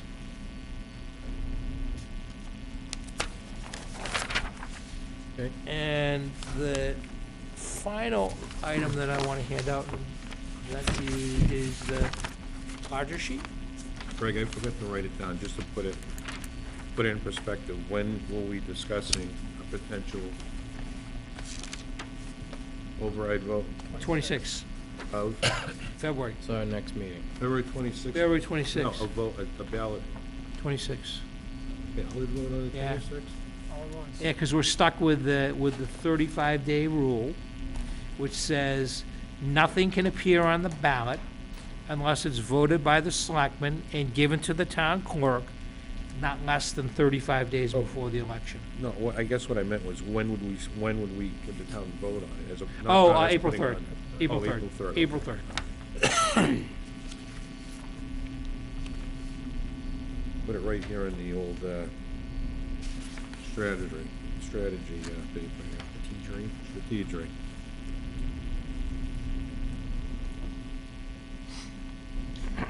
So the big sheet.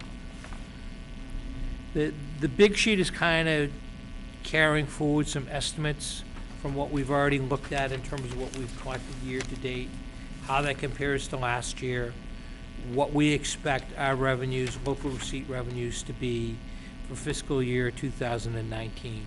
So if you look at this sheet, it says revenue, local receipts, and the third column is, shaded column, is budget FY 2019.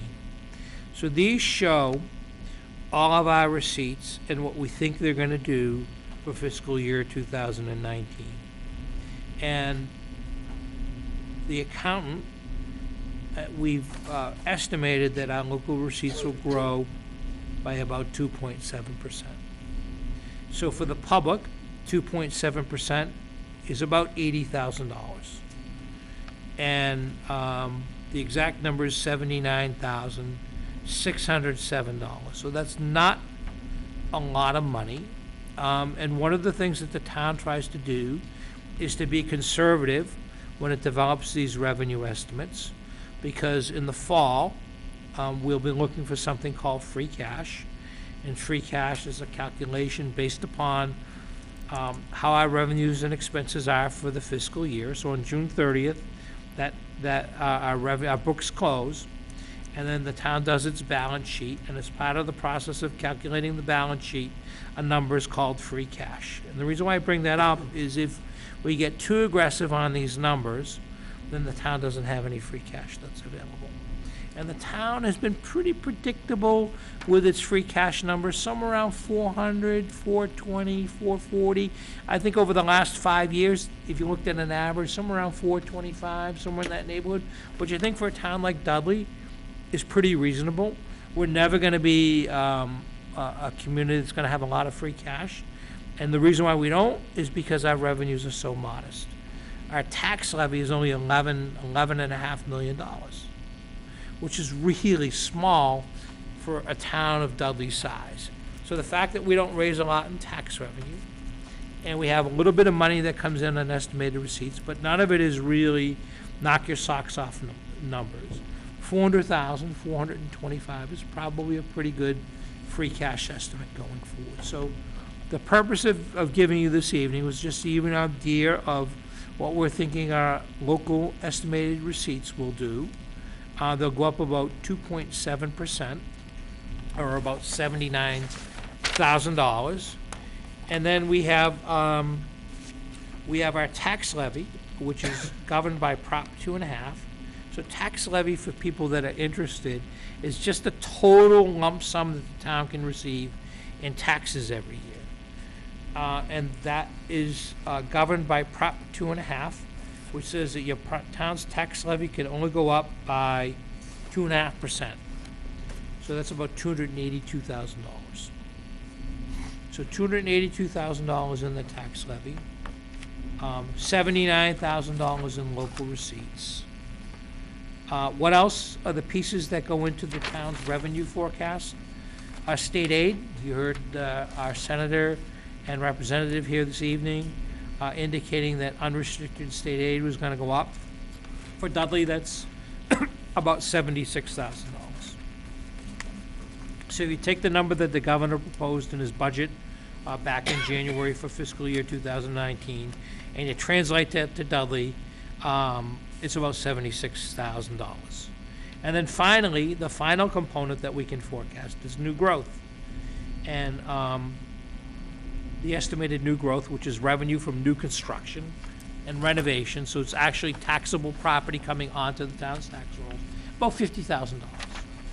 So when you add up all of those numbers to kind of come full circle on this, it's about $500,000 in new revenues, $488,904. I don't want to be that fine because it's a little bit fungible at this point. We're about $500,000 in new revenues, of which $389,000 needs to go toward our minimum required contribution for the schools.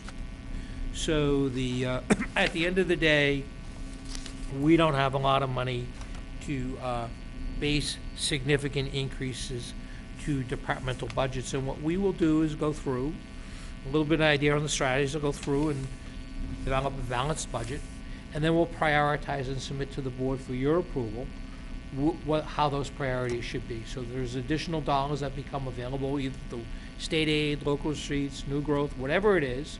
Then you can vote and determine a priority for funding those things. And that's typically how we've done it in the past. And that's the presentation on the budget this evening. Thank you, Greg. That was very thorough. A lot of work went into that. Bottom line is, modest revenue growth, but expenses are going to be very heavy because of what we've already talked about.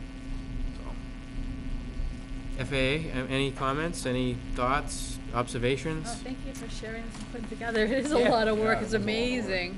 And we're revenue driven. All the town side of the budget is always revenue driven. And for people who may be listening in the audience, the last thing that gets developed in all of the budget process is the tax rate. So I'm often approached by people who say, what's the town's tax rate going to be for next year? And the town's tax rate is a factor of revenues and expenses, sources of revenue, and how much we get to put on the town's tax levy. But the town's rate right now is $11.73 a thousand. A fantastic deal. The average residential tax bill is $2,865, which is pretty remarkable for a full-service community. Thank you. Thank you, Greg. Board members, any comments for Greg at this time? I'm sure we'll look forward to hearing from all the department heads on requests and what they're doing on their end as we get into it. Okay? Big night on the 26th. Sure. All right. Thank you, guys. Thanks. Thank you. All right. Moving on a little bit, we have item 9E. We're considering engagement for representation in joining a civil suit regarding the opiate epidemic. Greg? Board members, this is a informational packet that I gave to you this evening. It's titled Massachusetts Opiate Litigation Attorneys, MOLA. And it's a summary of litigation that I would recommend that the board engage in, and that we would hire a legal team, and the legal team would represent a number of Massachusetts municipalities in looking to recover monetary damages from pharmaceutical manufacturers and their distributors in their role in the devastating opioid epidemic. So there is a number of question and answers. The bottom line is there are no upfront costs associated with this. So the fee for the attorney's time and services is based upon a contingency. The contingency is 25%, and on top of that 25%, there will be expenses. However, those expenses will be deducted from the from any award of damages. And if you look at these things and you think they're kind of far-fetched, I only can point to the fact that about 10 years ago there was litigation for MTBE, which is an additive that goes into gasoline. And one of the attorneys that's on this this form was the head of it was Rodman and Sandman, was the head law firm in charge of the MTBE litigation, and I know Dudley received substantial monies for that. And it didn't require anything more other than the board at that time signing on board and pursuing this thing. And I would suggest to you that this is much the same. However, the costs on the community with the opioid epidemic are far greater than the cost and burden on the community than it was with the MTBE additive. So there's a letter of engagement to represent, which is attached. You may have read that the town of Charlton did sign on to this, identical to the proposal that's here before you tonight. And I would ask the board to consider this in going forward, and to bring these legal experts on board to represent us in the opiate litigation. Thank you, Greg. Yeah, I've been reading in the paper that some towns have been joining on. Personally, I think it's a good thing to do. And we hear all the calls that we get, even in Dudley. It's something people don't talk about, but it happens. So, Mr. Ruda stepped out for a minute, but To let Jared do his report, maybe. yeah, why don't we, want to do that? And then I can do my sure. report too. We'll do Greg's. Want to do Greg's first? We'll let Jared- Yeah, Jared, go ahead. You can scoot out after. It's- Yeah. All right, thank you. got school break. Good evening, everyone. The boys varsity basketball team defeated Westboro at home on Friday, February 2nd, 78-77. This win ensures the team's spot in the district playoffs. They're currently 10-5. Their next game will be tomorrow night at 7 p.m. at Algonquin Regional High School. The girls varsity basketball team also defeated Westboro away on Friday, February 2nd, improving their record to 14-2. Their next game will be on Friday, February 9th at Neshoba Regional High School. The Shepherd Hill Show Choirs hosted the Central Mass Show Choir Festival on February 2nd and 3rd at Shepherd Hill. Groups from all over New England came to compete. The champion choir was Music Unlimited from Waltham High School. The Shepherd Hill Choirs performed an exhibition. Second quarter report cards were issued on Friday, January 26th. And in the coming weeks at Shepherd Hill, grades close for third quarter progress reports on Friday, February 16th. The Shepherd Hill cheerleaders will host their annual Winter Invitational on Wednesday, February 21st. 53 schools from across the state competed at the event last year, and the same amount are expected for this year's competition. And finally, February school vacation will take place from Monday, February 19th until Friday, February 23rd. Thank you. Jared, anybody have any questions for Jared before we go back to Greg? So Jay, while you're out, we talked about the opioid thing. I'd like to get a board, well, whatever the board's pleasure is on joining that. Chair, make a motion that we sign the letter that's been drafted in order to engage in the opioid tort action. Motion by Mr. Sullivan, second by Mr. Ruda. Discussion? Okay, call that to a vote. All in favor? Aye. Aye. Opposed? Unanimous. Thank you. Thank you. Mr. Chairman, if you could just sign that Oh. document, I appreciate it. I think in the long run, it will be I very think so, beneficial too. to the town. Maybe not in my tenure, but somewhere down the road, they'll be thankful of the fact that we did this. Yeah, these things can take multiple years, right? Many years. Many years. That's all he was trying to say. Yeah, I heard what he said.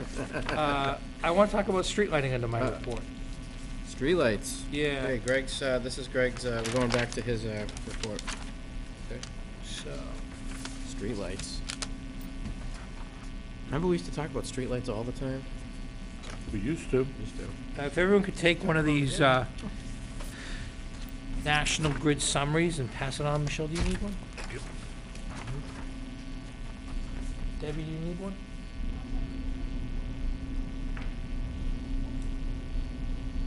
So, one of the things that we've looked at is conversion of our street lighting to LED street lighting, which is the bright white lights that you see going up in a number of towns. And looked into it a little bit, and one of the things that has come up is that this is a project that I think we should consider. And we've talked about it a little bit in general terms. I've talked about it in general terms for a couple of years, but this is the right time to really move forward with the project. And right time is in calendar year 2018.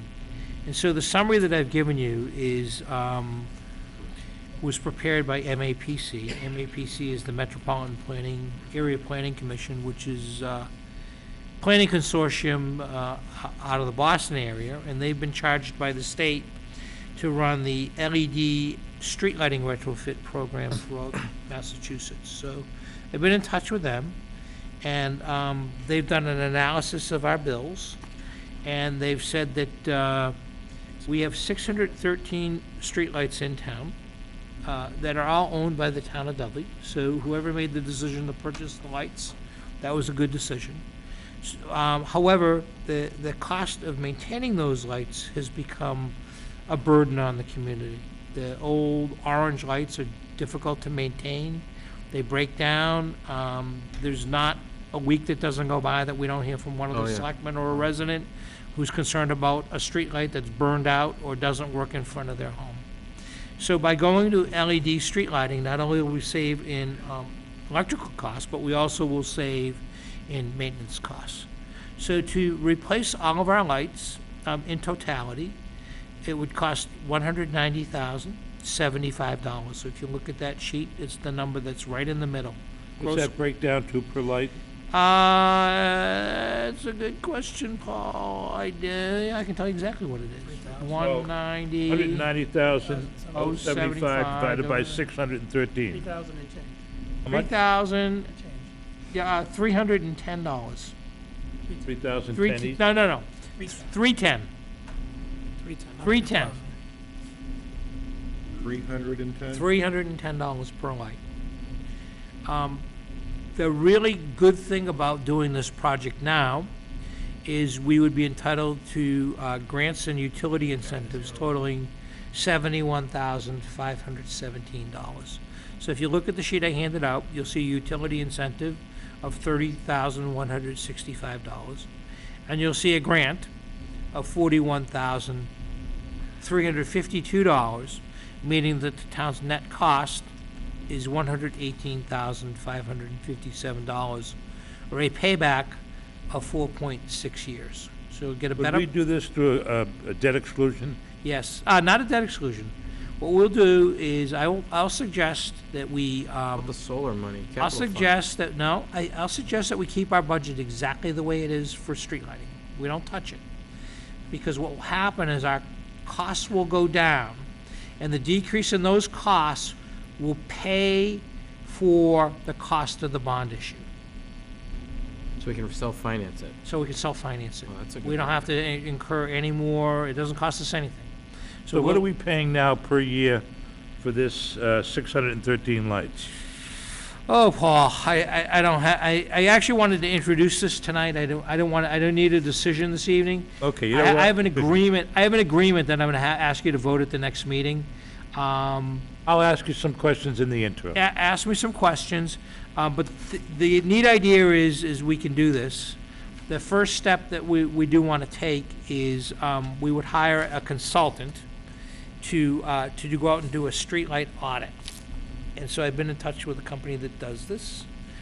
And the cost of auditing and coming back with a report, auditing is doing a GPS location for each fixture location, luminaire type, pole mounting configuring, luminaire wadding, pole mounting type, mast arm, pole length, street name, pole address, physical attributes, et cetera, et cetera, et cetera. So you physically have to go out in the field and look at these things. So why don't we do this, Mr. Chairman? Why don't we consider this information a tickler? And then, tickler like a tickler file, and then, any of us have questions, additional information we'd like to see? Paul, we I'm can gonna ask to ask. put it on the agenda for the next meeting. Okay. Because there's an agreement that needs to be signed. All right, But, then I'm gonna move that we table it. I just so excited, puts so it right up excited that front. we would get $71,000 in grants.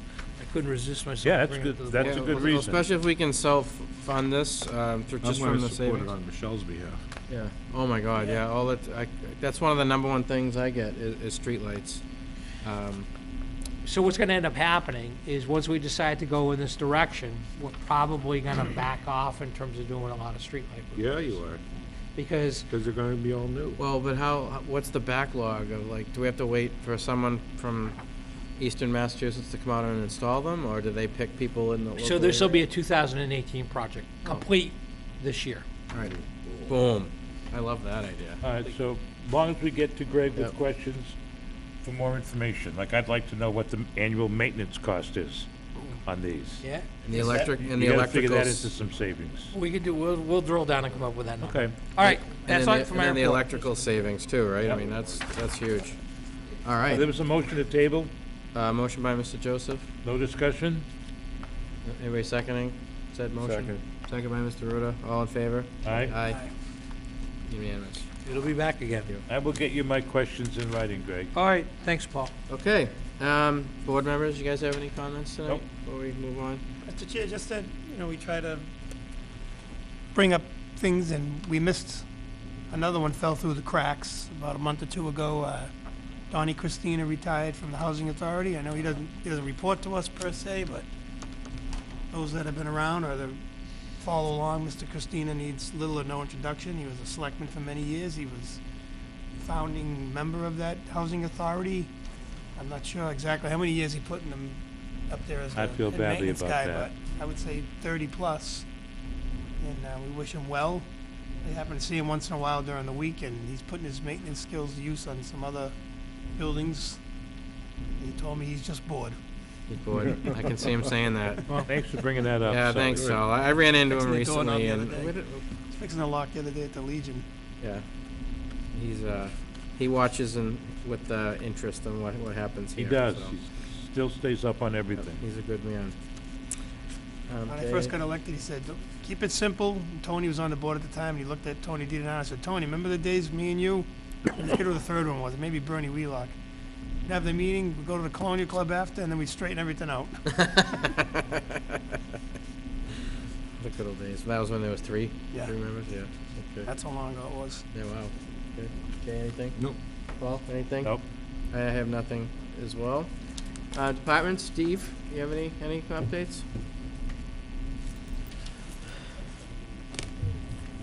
Thank you, Mr. Chairman. Just information purposes, we've completed the installation of the new traffic light down at West Main Street and Route 12. So the way, we had some discussion with the company. First of all, thanks to Aura for that, all the work on that. That was her project from the beginning, and she kind of coordinated that whole thing, so she really did a great job with that. So there was some questions about what happens now as the light cycles, the lane coming out of Webster and the lane coming from Dudley both have a green arrow to turn. Had some discussions with the company about, is it possible to maybe do the arrows at the same time? But one of the issues down there is that intersection is very tight. And so the only way they could cycle it is, I believe there's a 10-second delay. So as you approach the light from this direction, the light will turn green with the green arrow coming on. That'll go for about 10 seconds, and then the green arrow shuts off. Then traffic gets let out of Webster, and then once the traffic from this direction stops, that stays on another 10 or 15 seconds with the green arrow coming on that way to have people turn down Schofield Avenue. So that's the only way they could cycle it at the time. But it is one of those intersections that at some point is going to need a major redesign and major work. But we have gotten some feedback, some positive feedback on, at least it helps to alleviate it. So we're working on getting some signs there just to kind of tell people about not jamming up in the intersection and changing that a little bit. But, That's good. But it's working out pretty good. That's So. great, that's great to hear. And I think as we, anything that happens to the mill project, I mean, that should get rolled right in there, because that'll Yeah. only make it worse. Thanks, Right, Steve. thank you. Good. Dean?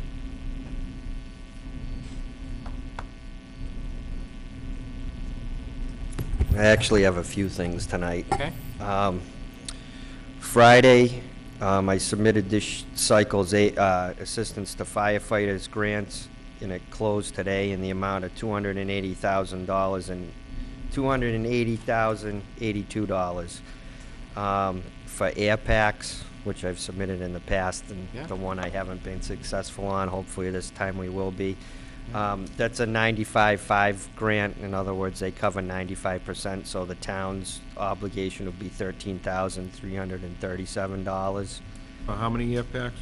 33, That's plus a pretty good. spare bottle. Air packs updated to NFPA 2018 with a spare bottle for every pack. Currently, we don't even have enough packs for riding positions, and our current packs are almost 23 years old. So hopefully it works this time, because I'm 4 NFPA cycles out, so I'm hoping that that bumps me into the top category this time around. I'll touch on this briefly. I really don't even want to bring this up, but I feel like I have to. I spoke to a couple of you over the weekend. I guess we got blitzed a little bit on social media about a call that came into the fire station that I wasn't made aware of until after the fact, because it was the weekend. I guess a resident saw a cat in a tree, asked us to come down if we could get it out. I won't go into great detail, but we can't get animals out of trees because, for a number of reasons, safety. The ladder truck will not go in between branches without causing damage to the ladder. We don't have any special kind of ground ladder that's any higher than any homeowner's ladder. It's just not the purpose for it. While I sympathize with the public and will do anything to the public, I have animals I care about too at my house, but I can't, I don't know how to make people understand. It's just something we're not equipped to do. I mean, our equipment is specifically for fighting fires and dwellings and things of that nature. I will say that the person who took the call over the weekend probably didn't handle the call correctly, and I will apologize to the public for that. And that person has been spoken to and disciplined and told that he needs to act in a professional manner when dealing with the public and not be sarcastic. So I'll just leave it at that. If anybody would like to come see me at the station and have more of a detailed conversation, then I have an open door policy from my office, and I'm more than happy to speak to everybody. Like I said, we will go out on a limb to do anything for the public that we can, because, I mean, that's what we're here for. There was a house fire at 12 Schofield Ave last Thursday. I was away at a 2-day training for the dive team. It was actually a pretty big fire. It was fully involved. It involved a multifamily house on Schofield Ave. I'd like to commend my people. They did an excellent job. It could have easily burned to the ground, and it didn't. They made a really good stop. 2 out of the 3 floors were fully involved when they pulled up on scene, and they made a quick attack. And they did a real good job putting the fire out. Captain Paul Konechny ran the fire in my absence, and I think he did an excellent job. Of course, we got mutual aid from a lot of the surrounding towns, and I think we're very fortunate that we work well together with the surrounding towns. We help them, they help us, and we're very fortunate that the surrounding towns have professional departments and very well-organized departments where we can help each other out. But I'd also like to commend my guys on a job very well done. Mr. Chair, I'd like to thank the chief in person for the text at 2:32 in the morning. I was glad to be woken up knowing that our fire department was out and about. Yep, definitely was, and in the ladder truck, that underscores the need. That's a tall house. Was the ladder truck? I'm sure it was part of that. Yes, it was. They vented a hole in the roof. They cut a good hole in the roof. We had Serious. without getting too technical, yeah, the ladder truck did its job, and it actually barely reached. So for people that were wondering back when we got it about the 100-foot thing, that's the reason why. It's not the height of the ladder straight up, it's the reach, because you can't take it off the street. But like I said, there was no injuries. There was animals that were successfully rescued from the house, so there was no injuries, and everybody was safe at the end of the night. No fire department injuries, so I was very happy with that. That was a great job, Dean. Sorry to the people who've been displaced, and hopefully they can figure out something soon. I mean, I don't know what the insurance company will do. In this day and age, they seem to total everything. That's not my area, but I would think that they would be able to remodel that house. They may have to gut the whole thing, but the frame is still there, so I would be able to think they'd be able to rebuild without totally taking the whole thing down. But again, I haven't seen the inside of it, so. But I was very pleased with my captain. I thought he did an excellent job, and I was very pleased with all the people on my department. They did a very good job.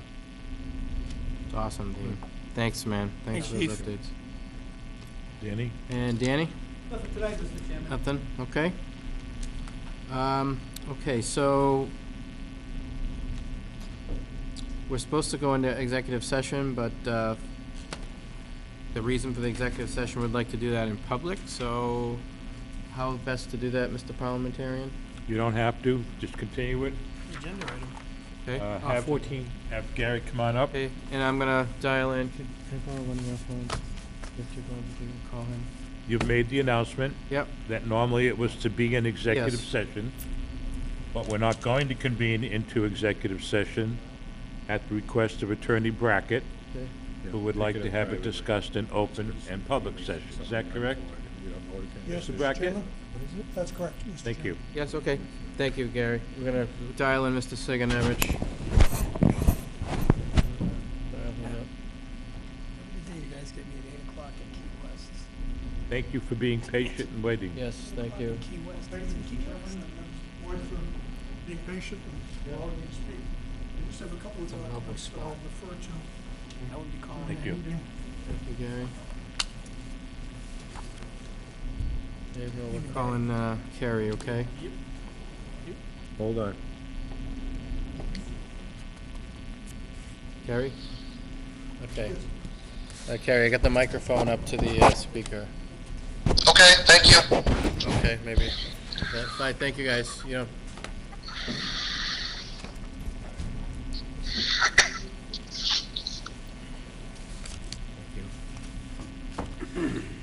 All right, so we are here tonight to, last meeting, we talked about a complaint that Selectman Ruda has brought forward for the board to talk about, involving some dates. So, Mr. Ruda, you want to kick us off Sure. and set the table while we're here? Thank you.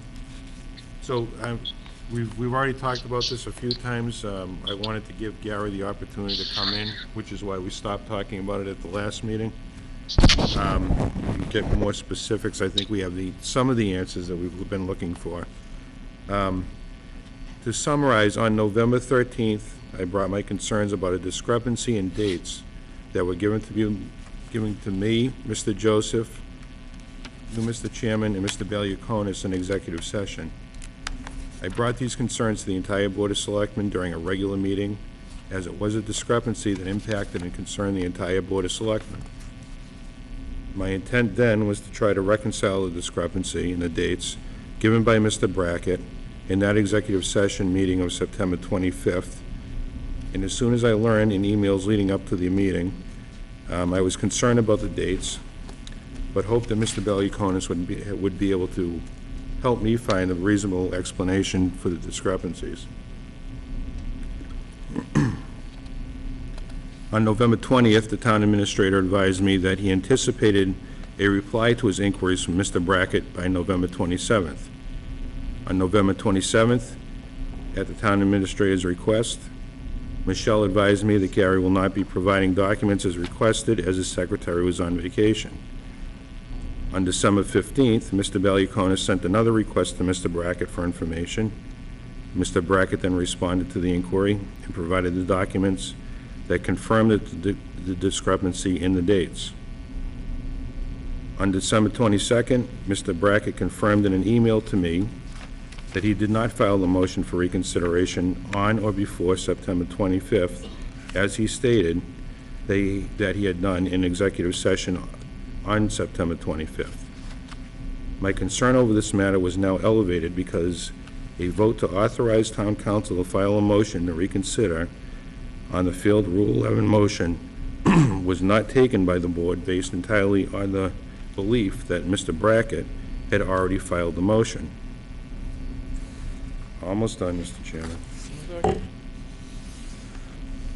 So today, Mr. Chairman, I have not received an explanation from Mr. Brackett for stating that something that had occurred on or before September 25th had not yet occurred. What I have received from Mr. Brackett seems to be more of an attack on my character. What I would like, and what I am requesting on behalf of the Board of Selectmen and the town, is an explanation for the discrepancy in the dates and timeline provided to Mr. Joseph, Mr. Valiakonis, you and I, on September 25th, executive session. And that's it. Okay, thank you. The main complaint. So to net that out, Gary, John's looking for just what happened, the dates. I know there's a 10-day window there based on where we were, and then, so if you could help shed some light on that, that'd be great.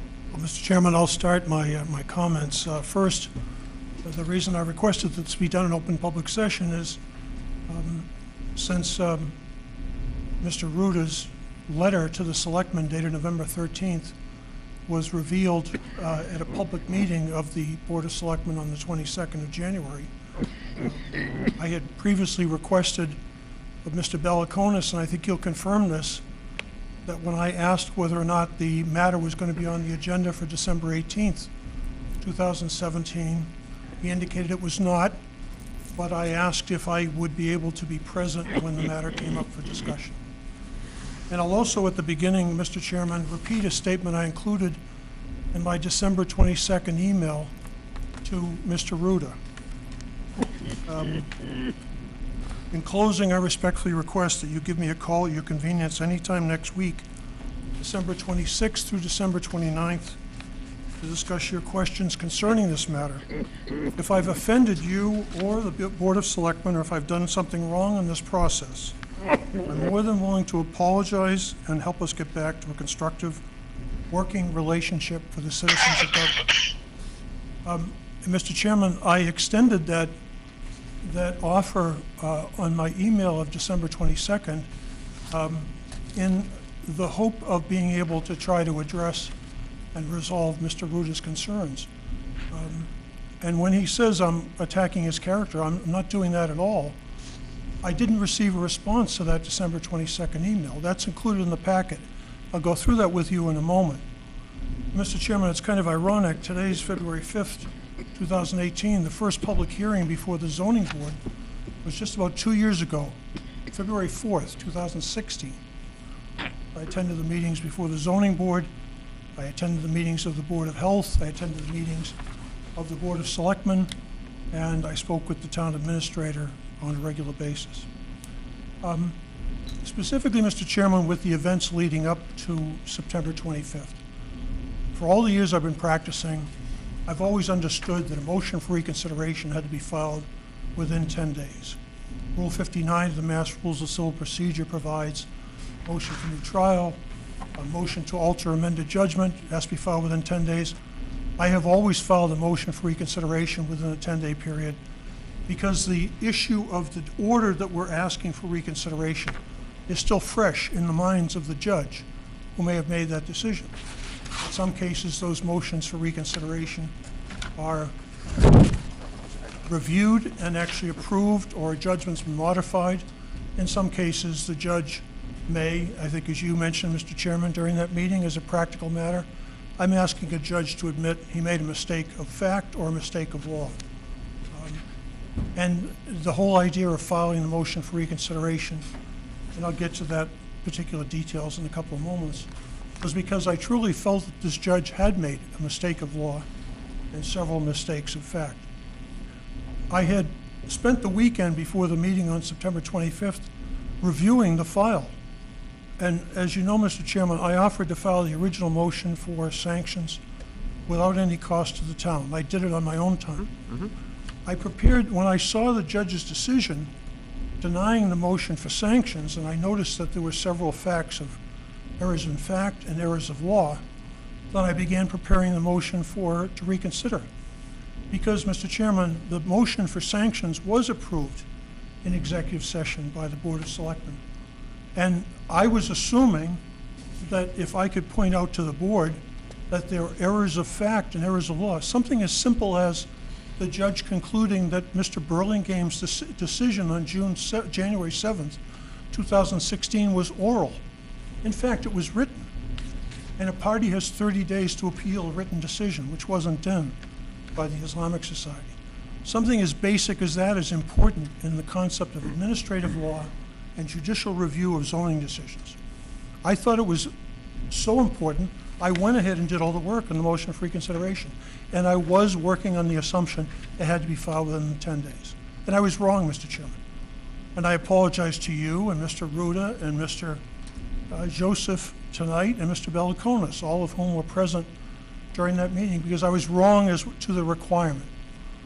And when I got back to the office the next day, I realized we had not sent it out on the 25th.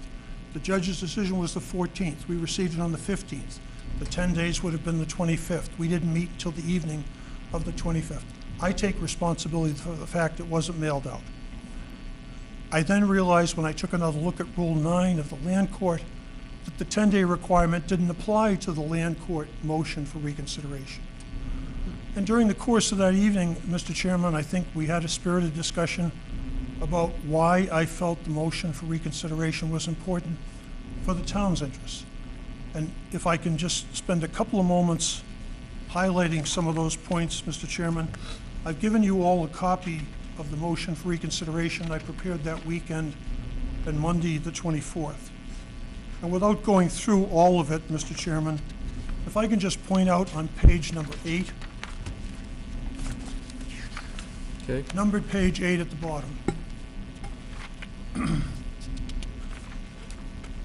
Mr. Talaman filed an affidavit in opposition to the motion for sanctions, which this board approved me filing. And in his affidavit, he states, after the, paragraph number 3 at the top of page 8, after the ISGW's filing of its underlying special permit application, I was retained. Immediately after being retained, I contacted Town Council Gary Brackett and noted the proposed cemetery was plainly protected by the Dover Amendment, Chapter 48, Section 3, that I look forward to working with him on issuance of a special permit. Attorney Brackett did not respond to the email. Well, Mr. Chairman, in an open public meeting, I'm willing to say that's an absolute lie. Just as I said to Judge Howard Spicer in the Land Court, Mr. Chairman, Because. are we Mr. retrying this case, or are we gonna answer the complaint, Gary? Mr. Chairman, I thought I'd be allowed a chance Yeah, to we'll give him- provide some response, because Better give- I he wasn't had- allowed to be here on January 22nd when this Yeah, but matter we're was not- brought up. We're completely losing, there's a specific request from Mr. Brackett regarding this complaint. It has nothing to do with what the rationale that we've heard now probably 30 times for filing a motion, a Rule 11 motion. What I specifically wanted to know was why Mr. Brackett, on September 25th, after he went through what he's about to go over now, certain errors in fact made by apparently the judge, he told us that he had already filed a motion for reconsideration due to the timing of the judge's decision on 9/14, and that it was impossible for him to wait on the motion and have it accepted by the land court in the acceptable time frame. Because he said that to us, we didn't have any opportunity to vote on that motion, because he represented it as having already been filed. I'm not sure what we're talking about now, but that's my specific complaint as to what happened on September 25th. Can I paraphrase? Your complaint is that we were misled at that exec session that the complaint had already been filed. Is that correct? Not only that we were misled, but now that Gary's representing that an error was made, when he realized that error, and then apparently the motion hadn't been mailed out yet, and wasn't mailed out until a week later, he didn't call Greg and let him know that that was the case. We have in the record here my concern, Mr. Marcy's concern. It should have come as no surprise that we wanted to vote on this, and we're not happy that it was Okay, filed so in the- with that, Mr. Chairman, Mr. Brackett, can you respond to that specific complaint, please? Well, Mr. Chairman, as I indicated, I believe at the time that Rule 59 would govern the motion of reconsideration had to be filed within 10 days. The 25th would have been the 10 days for that filing. It was not mailed out on the 25th. I accept the responsibility for that mistake. It wasn't an intentional misrepresentation to the board. Okay. I have to admit, I was disappointed, frankly, through you, Mr. Chairman, and Mr. Ruda, that having pointed out the fact that you originally authorized me to file the motion for sanctions, and I had established that Mr. Talaman lied in his original complaint in paragraph 55. And Mr. Chairman, I can tell you, I've been practicing municipal law for 44 years. This is the first time I've filed a motion for contempt for someone falsifying a pleading, whether it's land court or superior court. So did I feel strongly coming into that meeting on the 25th about the wrongs that Mr. Talaman had committed? I think it was there was a sort of a conclusion, Mr. Chairman, to all the things that had happened during the course of those proceedings. Yeah. The fact that he commented to the Boston Globe that the selectmen's decisions were tainted by bigotry, that he described the citizens of Dudley as being xenophobic and anti-Muslim, when we all knew that was not true. So, And Gary, as your attorney, and I'll just finish, Mr. Is it- Joseph, yeah. as your attorney under the canons of ethics, I'm supposed to represent my client vigorously, to defend my client vigorously against what I feel to be wrong statements. In this case, they were falsified statements. So did I make a mistake on the evening of the 25th? I did. And as I said at the beginning of this presentation, and as I said to Mr. Ruda, when I sent him the email on December 22nd, I was simply asking for an opportunity, just as I've seen other appointing authorities, boards of selectmen, city councils, town managers, town administrators. If I've offended you or the selectmen, if I've done something wrong in this process, I'm more than willing to apologize and to help us get back to a constructive working relationship. But the difficulty I have, Mr. Chairman, and I'm not getting away, having admitted my mistake, I don't understand why Mr. Ruda was sending me an email on December 17th asking me for information about the dates involved. He had already prepared his complaint to the selectmen on November 13th. I didn't know about the January 8th or January 22nd meetings of the Board of Selectmen, or I would have been here. So the question I'm raising is, Why did I not get a response to my December 22nd email, which I sent in good faith, in which I indicated I was willing to apologize to Mr. Ruda and the board based on a mistake I made? And when I And that's what we're here realized, tonight to talk about. I'm sorry? And that's why you're here tonight. I appreciate that. that's why I'm here to discuss it in public, because frankly, Mr. Chairman, having prepared the motion for reconsideration, and if I Yeah, could let's talk about that for a minute, Gary. I'm just, my recollection of how things gone. I remember emailing you before the 25th even happened, knowing that we've already been denied several times with the court, and the facts being what they are, what they were. We all get it. We know this is true. We know the errors were made, but I still feel strongly this day that I don't think any difference would have been made. And this is me talking, not for anybody else. And that's why I wanted, at the time, when I say, really think before we submit anything else, this board needs to look at it, because you know what? The town had moved on, right? This was my concern. We've moved on, and I know we authorized things in the past. We tried that, and it just didn't go. So I think it was time to just say, that's it. That's from my standpoint. I appreciate that you're always looking out for our best interest and vigorously defending, but I think in this case, wanting a vote, and I think that might be the genesis of Mr. Ruda's complaint, is that it just kind of went ahead and happened. Could I ask Jonathan, Mr. Chairman? Yeah. What do you think at this point, JJ? What do I think about, what specifically? About the issue, about the complaint and about the issue and the response? About the complaint, just to establish, between September 13th, when Gary filed the motion, Yep. there was, the denial was on the 14th. Yep. The article came out on the 16th. Heard nothing from Gary.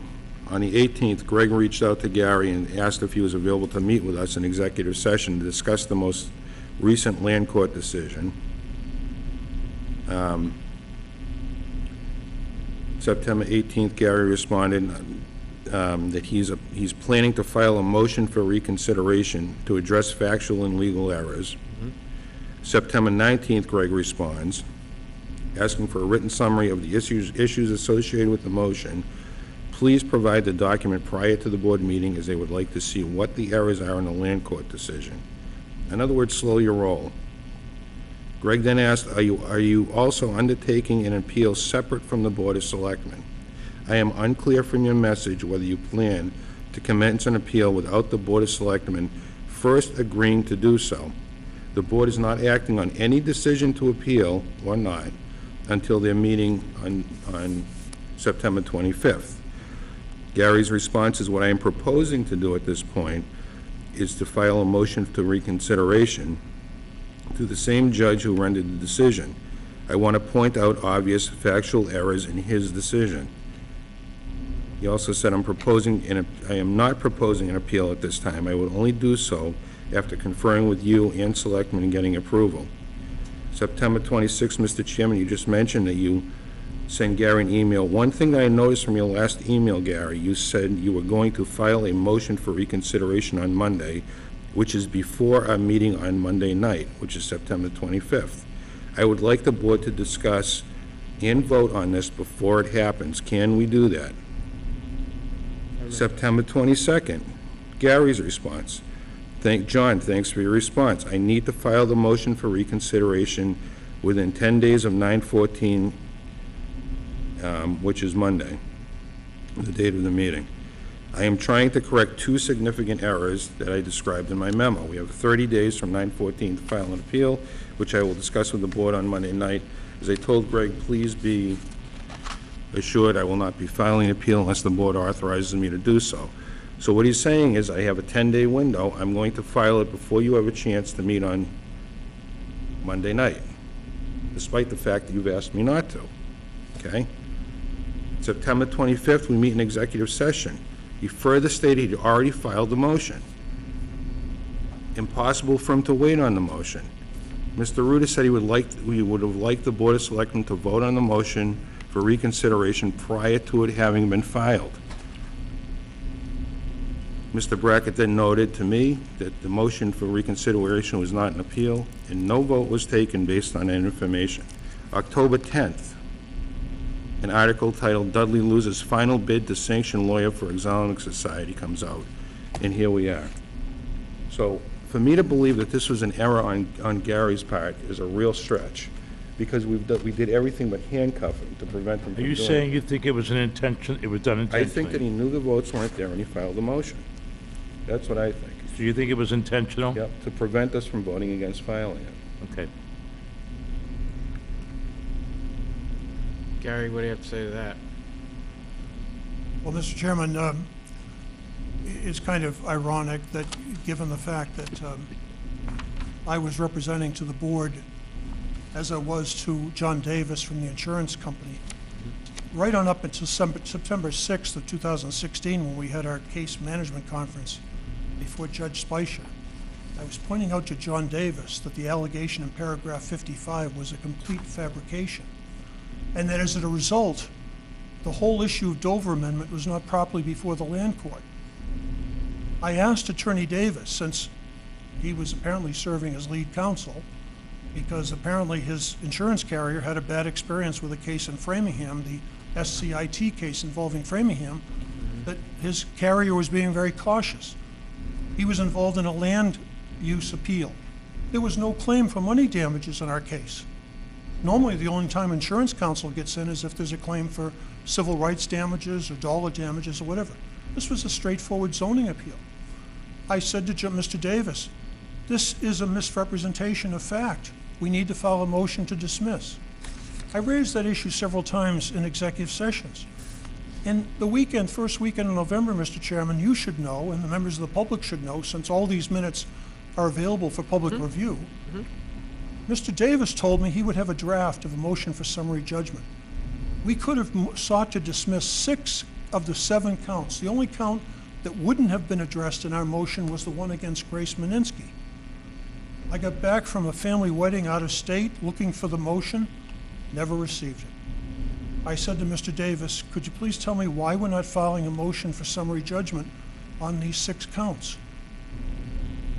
I didn't get any valid explanation. Apparently there was some understanding he had not to go forward with the motion.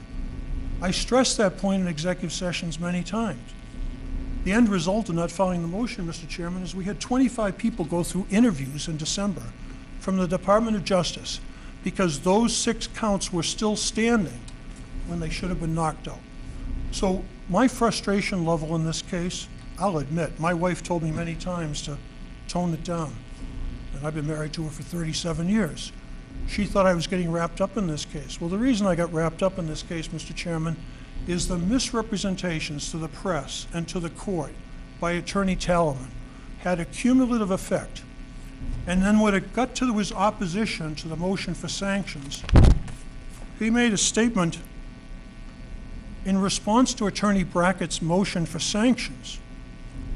Mr. Talaman contacted Attorney Davis in an effort to avoid further adversarial proceedings. Attorney Davis contacted the town, but unfortunately, Attorney Brackett could not be dissuaded from his conflicted and inappropriate pursuits. Well, Mr. Chairman, as soon as I saw that, I called John Davis. I said, John, Attorney Talaman is representing that he called you and you tried to persuade me not to file the motion. Did he, number one, did he call you? The answer was yes. I said, well, then you're my co-counsel. Why didn't you call me? He said, I called John Ruda. I said, well, John, I'm your co-counsel, and Attorney Talaman is opposing a motion I filed approved by the board. Would you be willing to give me an affidavit I can give to the land court judge that this statement, that Attorney Brackett could not be dissuaded from his conflicted and inappropriate results, is a false statement? John Davis said to me, no, Gary, I don't want to get involved. So when I went to the land court, I was not only addressing the misrepresentations Attorney Talaman made in his land court appeal in June of 2016, I was addressing the misrepresentations he made in the motion for sanctions that this board had authorized me to file. So, Mr. Chairman, going into that meeting on the 25th, was I committed to trying to get the judge to consider that these statements were wrong. As a matter of fact, I won't deny that I felt not only a personal obligation to the town to pursue this motion, but I was also defending myself from these claims that he called me before the first zoning board meeting. Because, Mr. Chairman, had Mr. Talaman called me before the first zoning board meeting and said to me, this is a religious use, I would have said to him, well, Mr. Talaman, since you understand Chapter 48, Section 3, all you have to do is go to the building inspector. You don't have to go to the zoning board. You can ask to continue the February meeting of the zoning board. Go to the building inspector. If he agrees it's an exempt use, you don't need a special permit. But Mr. Chairman, by this point, and I'll finish on this particular issue, by this point, Attorney Talaman was presenting issues before the land court, challenging my credibility. So when I went to the selectmen's meeting that night, because I had spent the weekend preparing the opposition and the motion for reconsideration, had I already built up a head of steam? I'll admit that I had. Yeah. And frankly, Mr. Chairman, at that point, I really did believe we had a 10-day window within which to file it, because otherwise, the judge's decision becomes stale if it goes beyond that period of time. I was wrong, and I've admitted I'm wrong several times tonight. And with all due respect to Mr. Ruda, this is not the 30th time I've given this explanation. You approved my filing of the motion for sanctions. I came before you once on the motion for reconsideration. This is the only other time we've met as a group in which I've given this explanation. So I don't understand the characterization that I've made this representation 30 times or so. That's not the case. I'm willing to apologize. All my effort, when I think back, Mr. Chairman, had I decided to let the thing drop, file the dismissal, it would have been less work for me. I wouldn't have done the motion for sanctions. I wouldn't have done the motion for reconsideration. I wouldn't have been fighting with Mr. Talaman over his lies before the land court. And frankly, Mr. Chairman, I'm saying this in public because I've told this to the press. His representation of the Islamic Society of Greater Worcester was the worst representation by an attorney before a board that I'd seen in my entire career as a municipal attorney. And he was putting the town on trial. And I'll just close on this point. Isn't it ironic that I've raised the issues about Mr. Talon's representations? And here I am on the receiving end of allegations that I've somehow or other done the town and the Board of Selectmen wrong.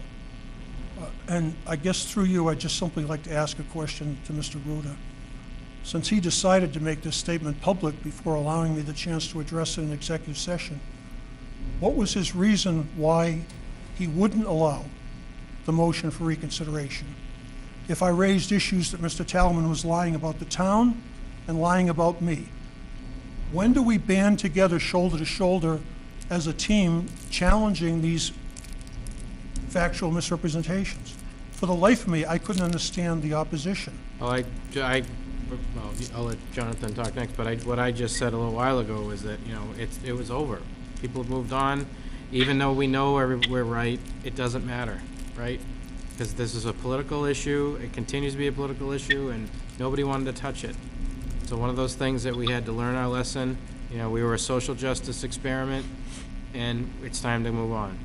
That's the way I feel about that. I felt strongly that we had to go after it, because I don't like it, but I don't think anything would have been changed differently. I don't. That's my personal belief. Jay? I agree with you. And I would like to hear, I know, Stephen, you weren't here, but Paul, I'd like you You want, Jonathan? I'll yield to you. I've got some things I want to say, but I'll wait. I want to hear where we are. Gary, yeah, Gary, he asked you through me, so I just gave my thoughts. Well, I can't add much to that, except I would have appreciated having the ability to vote yes or no for the motion of reconsideration. I mean, we laid out the groundwork that you were going to provide a summary as to why the Rule 11 failed. You were going to provide that to us. Greg asked you for that. Then you went to the meeting. We were going to hopefully hear why you wanted to move forward with either a motion to reconsider and then follow up with an appeal. But we never had the chance to vote on it. You made the decision instead of the Board of Selectmen. So that's why I'm irritated tonight. Okay, hold on, Paul. Yeah, I'm going to ask you some tough questions in a few minutes.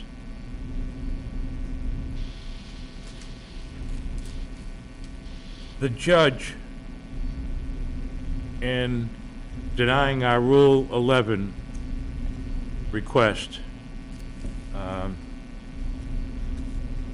in my opinion, took an appropriate action out of our hands. And I was frustrated by that, as I am sure. And by the way, I've made a point not to talk to Attorney Brackett at all since this issue came up. I wanted him to hear my thoughts for the first time, just as you will, and probably as I will. All right? And I was frustrated by that a lot, because I'm a moral person. I make decisions based on what I think is morally right and morally wrong, as well as factually right and factually wrong. And I have sided and I've supported Gary, and you all know this, right down the line. I think he represented us superbly.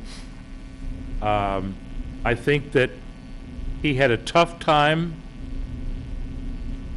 absorbing Talaman's behavior. I'm going to say it publicly right now. When it came to this case, both to the press and in his court documents, Jason Talaman, in my opinion, is a liar. He lied. He lied in the documents. He lied in documents about statements where he was actually there. He was not representing what his clients told them. He lied in court-filed documents about statements that were made while he was there firsthand. To me, that is absolutely unacceptable from an attorney. Nobody's arguing that. All right? So I was frustrated. But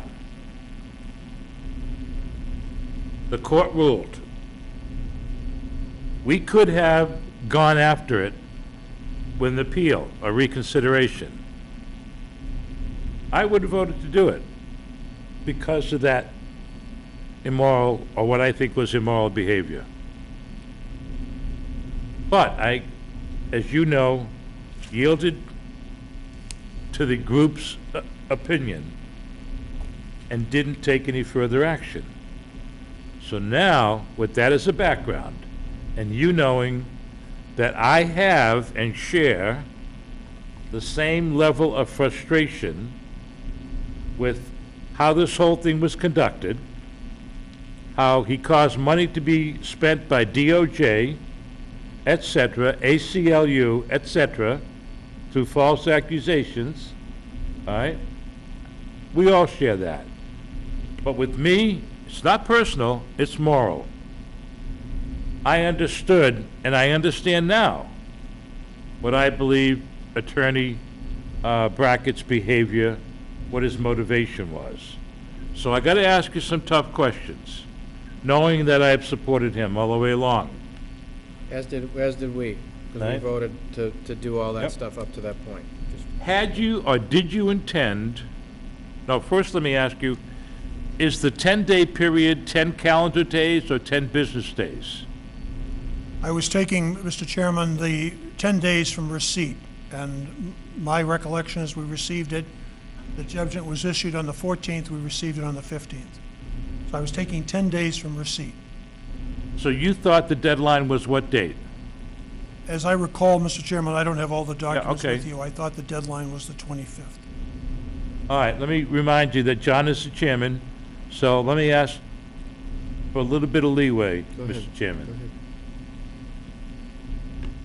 Had you intended on filing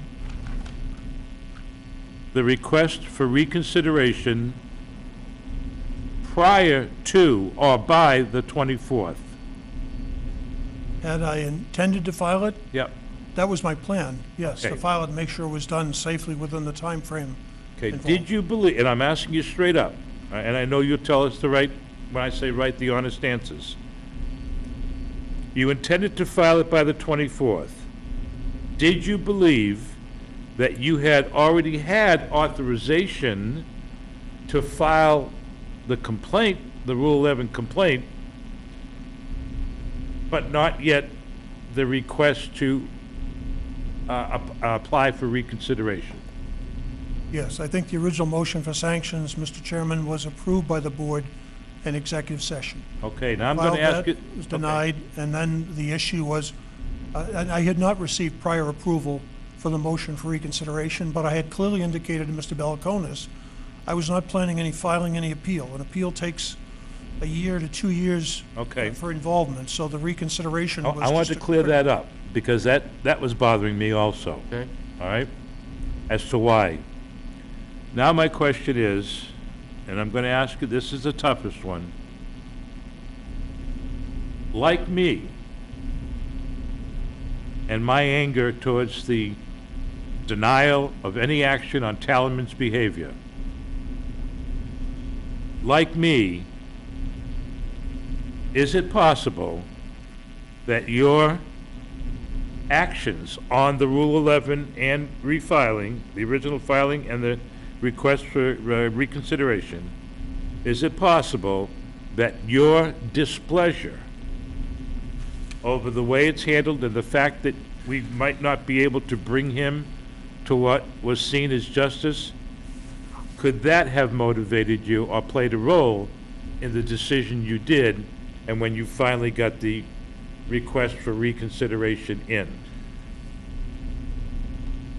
I think the primary motivating reason for my wanting to prepare, frankly, Mr. Chairman, if I had thought about it, I wouldn't have spent the weekend going over the file, preparing the motion. I would have just put the thing aside and said, all right, fine. The primary motivating factor in my preparing the motion for reconsideration was, and I say this with no exaggeration, in all the years I've been practicing, I started practicing in the town of Watertown the first week in January 1975 as a full-time municipal attorney. And all my years of representing cities and towns, I had never faced an attorney who was so fast and loose with the truth about what had actually happened.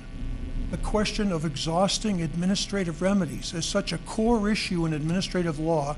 It's taught in a handbook in every law school in the country. Okay, so the answer to my You have to exhaust question. administrative remedies. And I'll just finish my point. Yep. And then, in addition to the attacks he'd made on the town, that the town had denied him his Dover protection, he never pursued the Dover protection properly. We couldn't deny him anything. The zoning board couldn't give him Dover protection. Mr. Brackett, we understand, So, I probably as much as anybody, your frustration. but then, Mr. Chairman, it had gotten to the point where he decided that maybe he didn't, to defend himself against my allegations of his misrepresentation, he made up these facts, that he called me before the first zoning board meeting and reached out to me, and basically I snubbed him. Mr. Chairman, the first communication I had with him was the night of February 4th, 2016, when I showed up and sat in that chair, and I saw him sitting here with the representatives of the Islamic Society. So he's representing to a judge of the land court, before which I have practiced over 40 years of my career. Representing to a judge in the land court that he reached out to me, I turned him away before the first ZBA meeting. And then he's representing to a judge of the land court in an affidavit sworn under the pains and penalties of perjury that he reached out to the town regarding the motion for sanctions and that I couldn't be persuaded against filing the motion. You'd already voted to approve my filing the motion, and John Davis never made the phone call to me. With all due respect, that's the Mr. primary Brackett, reasons. with all due respect, you. I think the extent to which you have reiterated what each of us already knows is testimony to the fact that your level of frustration with this case is far beyond anything you have ever experienced as an attorney in all the years you've been practicing. Is that fair to say? It was, Mr. Chairman, and to be very honest with you, when we discussed the issue of the motion for reconsideration, I thought we'd be discussing more the question of the substance of the motion all the reasons I put together in the 10 or 12 pages with the exhibits, all the reasons I put together over that weekend as to why I was filing it. Okay. And the issue seemed to come down to, not only on that evening, but between then and today, almost 4 months later, come down to the question that apparently Mr. Ruda didn't want to pursue the motion for reconsideration. He Yeah, but felt that's very not, strong. yeah, but He that's felt not very the issue. strongly about it. That's not the issue, though. And I guess I get the feeling that night, Mr. Chairman, that Mr. Ruda wasn't willing to support me in trying to defend myself from false allegations from Mr. Talman. I was actually confused that night about The night where of we stood on September this. 25th. Okay, you're if talking I about? may, I asked for Ca- latitude and I appreciate it. Yeah, I know. I just wanna Carrie's next. clarify Carrie has something to say, too.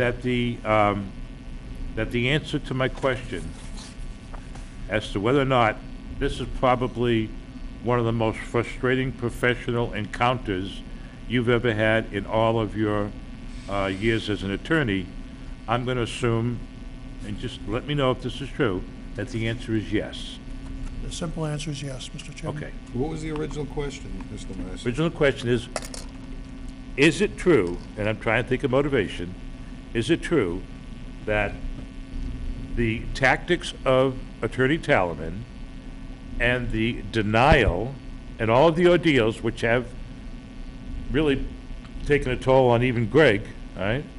Let's be clear, all of us. All of us, okay, all of us, that in all of his years, that Mr. Brackett has never encountered a more frustrating situation, confluence of events and behaviors as he has with this case, and that is a plausible, acceptable or not, plausible explanation.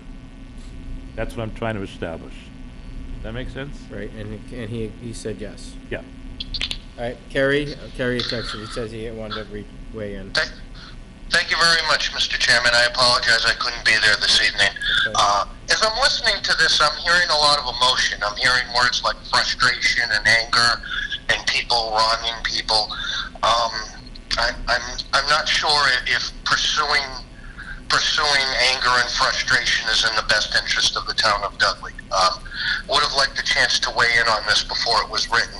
But my question to you is, Mr. Brackett, I see that you've done this for free for us. You've done this reconsideration motion and what have you, no charge to the town.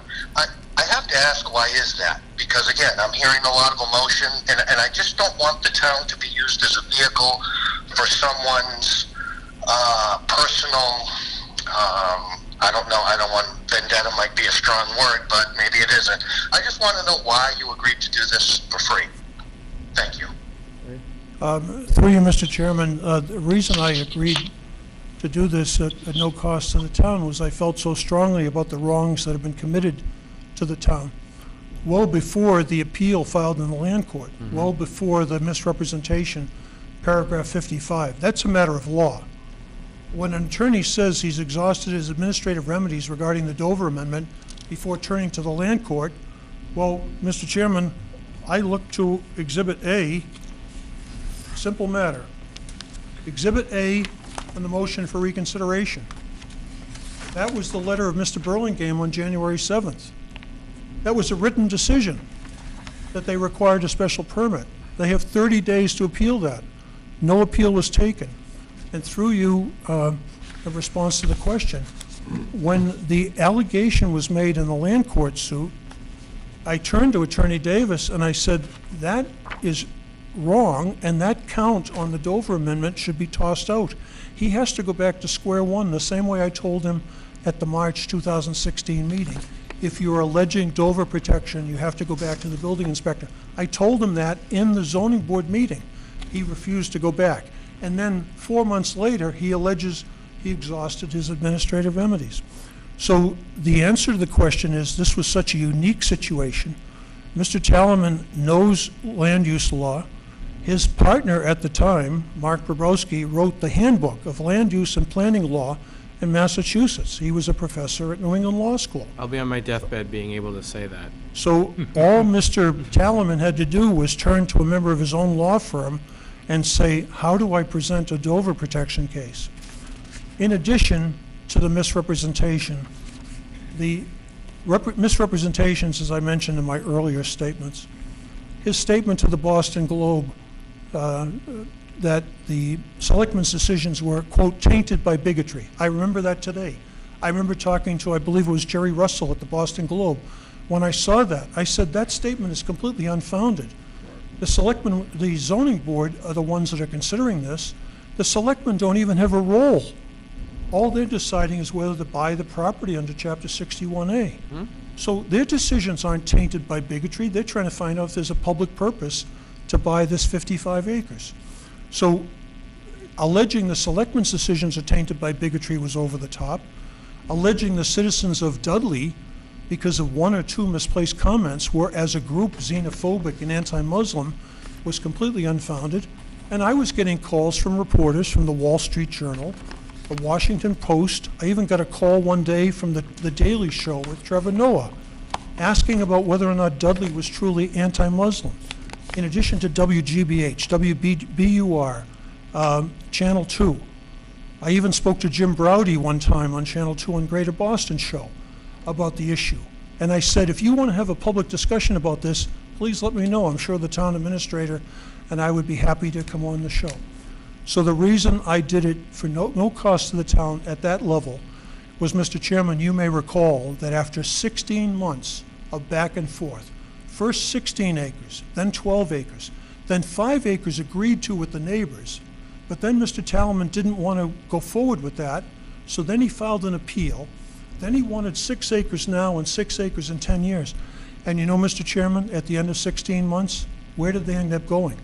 Worcester. To Hope Cemetery in Worcester for an acre and a half. Because as I found out in the memo I sent to Mr. Ruda on December 22nd, they didn't even get an estimate of the cost to develop the property until after the town had granted the first 6 acres. Then they found out it was going to cost $750,000 to $1 million. I got this information firsthand from someone who had actually provided the estimate, and then they said, we can't afford to develop 1 to 2 acres in Dudley, we're going to Worcester. But then the additional sting was Dr. Bonassi said it's because of newly adopted Board of Health regulations. Mr. Chairman, there were no newly adopted Board of Health regulations. Gary, I you know, hearing it, I can remember all this stuff. Yeah. We lived through this. That's why we had a specific strategy, Mr. Chairman. We We had a specific strategy. So what do we do at this time now? So I hope I answered Carrie, the is question that presented. satisfied to you? Let me close that To out. be honest, no, but I don't want to keep asking the question because I feel like I ask a question, and I've heard it all tonight, that someone asks a question and we get just a motion and retrying the case and just ask a simple question. I don't know. I feel like I'm buying a used car. I'm good. I'll give you I'll be happy to provide. Disappointed because I don't think the best interest of the townspeople of Dudley were served. That's all. Thank you. Okay. Mr. Chairman, I'll just, as a concise answer, it was the first time in my experience representing a city or town that I were ever faced with these circumstances. And that's the reason I felt so strongly when we found out at the very end that this whole experience in Worcester was preceded by I actually did a public records request to the city of Worcester. The first contact between the Islamic Society and the Hope Cemetery Board of Commissioners was in December of 2015, the month before they filed an application. Right. So without our knowledge, during the whole 16 months they were pursuing 16, 12, 5, 6, and 6 acres before Dudley, they were also working a parallel course in Worcester, and for the life of me, I couldn't understand why they didn't do their due diligence to find out how much it would cost to develop 16 acres in Dudley. They never did that. So it was, I'll finish and summarize, it was a unique circumstances. Sure. The first time I was presented with them in my legal career. No, and I remember that. And Mr. Chairman, just on that point, Yeah. I was also contacted by Pat Flynn, the former town moderator, to see if I could help a student at Shepherd Hill High School who was having an eligibility issue with Maya, completely separate and distinct from this. I represented that student for 9 months. I didn't charge him a dime. I didn't even charge him for my filing fee. That student, Kevin Mensah, ended up playing 9 of his 11 games his senior year. I got 3 injunctions before Judge Dan Wren of the Worcester Superior Court at no cost to him or his family. He went on to play 9 games for Shepherd Hill, got a scholarship to UConn, and when UConn played BC in December at Fenway Park, he was the top rusher for the University of Connecticut. I did that at no cost because the question was presented to me and I thought there was something there that needed to be addressed. Since that time, Mr. Chairman, just so you know, I've had 4 other Maya cases. I won all 4 of them. All 4 of them allowing students, 2 basketball players, 2 hockey players, to be back on the court or back on the ice skating this season as a result of those kinds of decisions. But I represented that student pro bono. So my gesture handling this matter pro bono for the town was because of all the cities and towns I've served, the town of Dudley I've been representing since 1994. And so I guess I felt a special commitment to this town under these unique circumstances to do the work that I did. And now, despite my having requested the opportunity to discuss this during the last week of December, after I told Mr. Ruda that I was in the hospital at the beginning of December because I was diagnosed with type 2 diabetes, that's the reason I couldn't respond to Mr. Balakonis's November 30th memo. And as I told Mr. Ruda on December 22nd, my 22-year-old daughter was in the hospital, but I asked him to contact me between the week of December 26th and December 29th. And Mr. Chairman, I got no response. Despite having presented those circumstances to him, apparently he didn't care about whatever was going on with me at the time. He just decided he was going to pursue this. And on January 22nd, I get a call from Debbie LaPlaca while I'm on a 4-day trial in the land court on a zoning case that his November 13th memo was made public in a selectmen's meeting when I had previously asked to be present when the matter came up, and I wasn't advised of that. I know Mr. Balakonis is busy. But it was on the agenda on January 8th and tabled until January 22nd. I wasn't advised of either date. I have to get a phone call from a reporter while I'm on trial to tell me this memo of November 13th was released on January 22nd. Where's the fairness in that? What have I done? I honestly don't understand, Mr. Chairman. What have I done to offend Mr. Ruda in such a fashion that this matter wouldn't have been discussed with me one-on-one, or with you and Mr. Balakonis, or in an executive session before the memo was released in public? I don't know. Well, for me, it was a planning thing, right? We only have like 2 meetings a month if you think about it, right? And we've had other things going on. So this was the first time we had this, right? Scheduled for executive. That's the way I look at this. I look at things and what we're doing. Well, Mr. Chairman, for the record, and as I mentioned in a memo I sent to Mr. Ruda, the normal course of events, if there's an issue of this sort, it's discussed in executive session. Sure. The employee or the official is given an opportunity to discuss the matter in executive session and to try to resolve it. That's what the purpose and the intent of the statute on the open meeting law is. In this case, I wasn't given that chance. The matter was released in public, and I had to defend myself while I was on trial in the land court. I chose not to say anything to Ms. LaPlaca between then and now. I sent her some of the documents I've given you tonight. They're matters of public record. But I don't understand. The selectmen reappointed me to a 2-year term just recently. Yeah. I think that was in recognition of the overall work I've done for the town.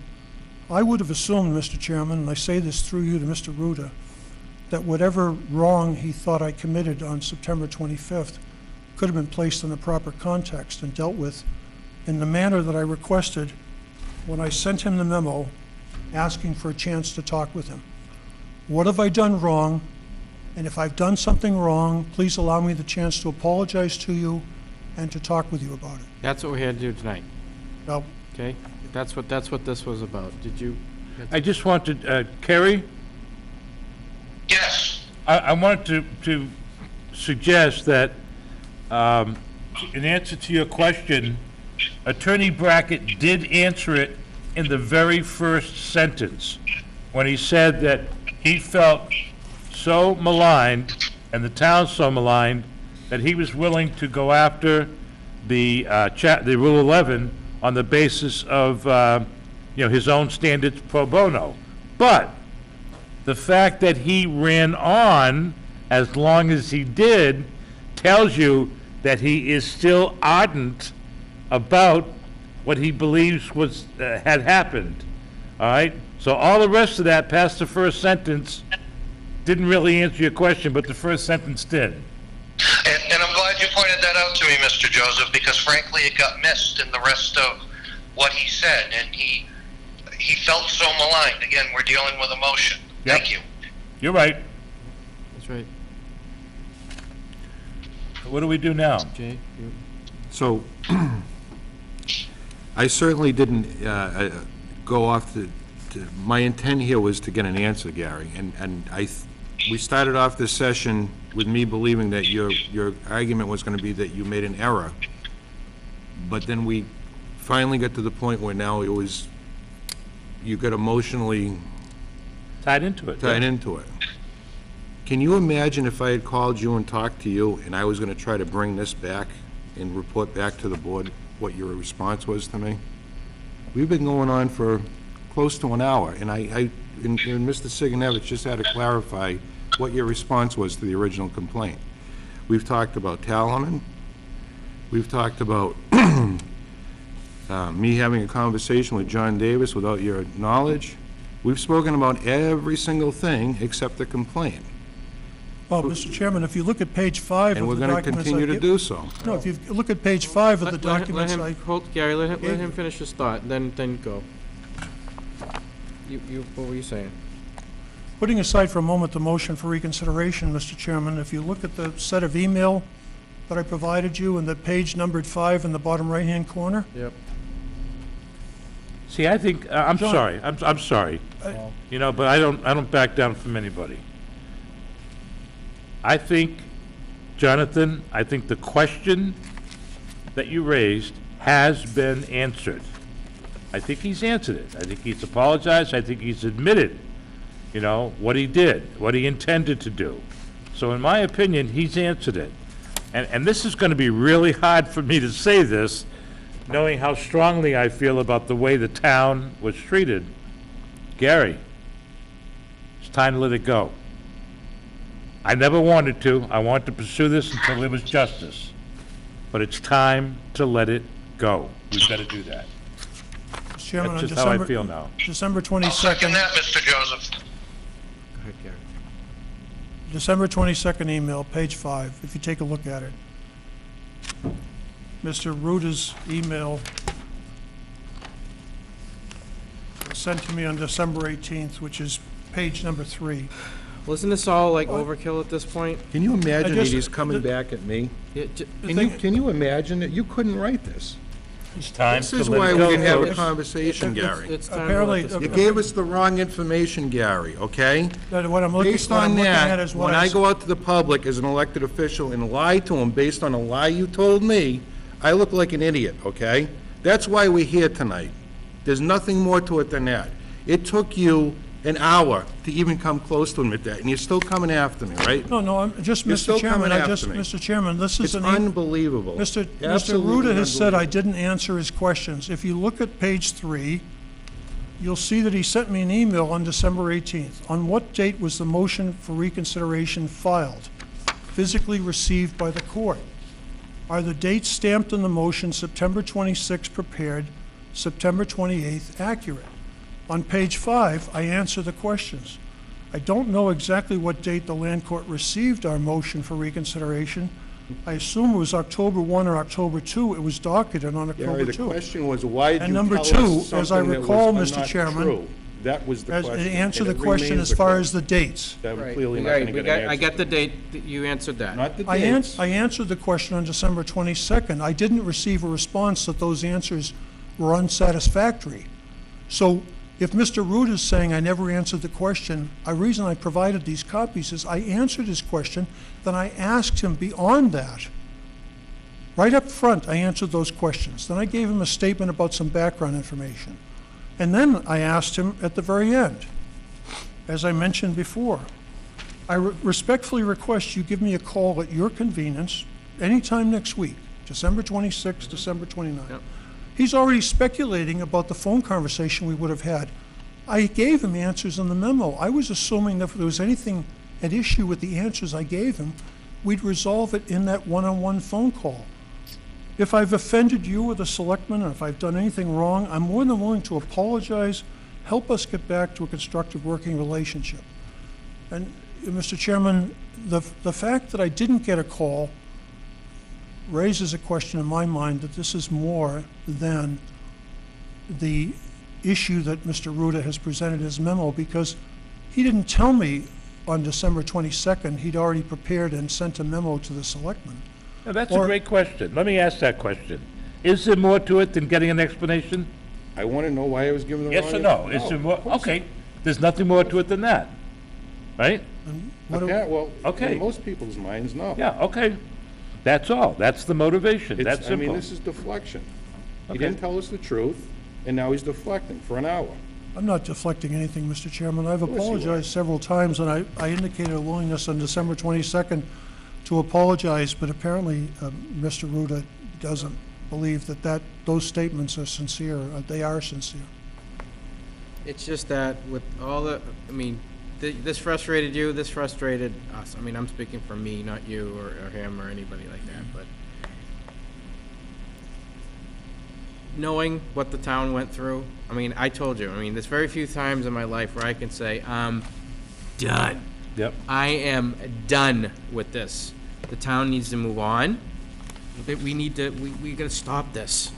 Stop this. I mean, when my email to you, it was, I mean, it's tough to get me riled, but when I get riled, I mean, it was just like, okay, I can't, though I'm chair, I'm not gonna make the decision unilaterally. I wanted everybody to have this. And I know there was some assumption on your part, Gary, that, hey, we've gone for this, up until now. But, you know, when you start getting told no, and I mean, I don't know, I can see things from a higher level. This is politics, right? Even at the judicial level. Nobody was gonna touch it. And no matter how right you were, right? Gary, you've always been right. You've always done right by this. Can I make a suggestion? Let me finish When you're done? Yeah, but let me finish. I just think that we got way ahead of ourselves on this. At some point, it's like, you know what? It's a big crap burger, and we all had to take a bite out of this one, okay? And nobody was going to change anybody else's mind, no matter how many facts, laws, whatever were broken, or it wouldn't have mattered. I fully believe that. That's my take on this. And then these dates were like, okay, now this spiraled into something that it probably shouldn't have been. Okay? But, hey, you know, Jonathan has a right to bring stuff forward to the board. We have all of a right to talk about it. Steve, you haven't been, you know, through a lot of it. I'm glad you're here to see, and you can hear in our voices the passion and BS that we've had to deal with for a long time. You know, I'd much rather talking about quality of life issues like schools and all this other street lights. That was a good thing to bring up, right? Than kind of relitigating this stuff that's over. We lost. We did not, I can't even say we lost. It was just, we got put through something we shouldn't have, and it's done. The public has moved on, and we should too. Mr. Joseph. Let me suggest that you do the following, at least you consider it. Ask if anyone else has any brief, because Sally has not spoken. No, he's got, no. Greg has not spoken, but ask if anyone has any brief comments that they want to make, or to briefly provide any new information. Once that's done, we cannot make any motions now, will we probably make any even to adjourn, because we're in executive session. So what you can do, since We're in public session. well, we're in a public executive. It was an executive that we called that was asked to be public, all right? We didn't move to go into that, though.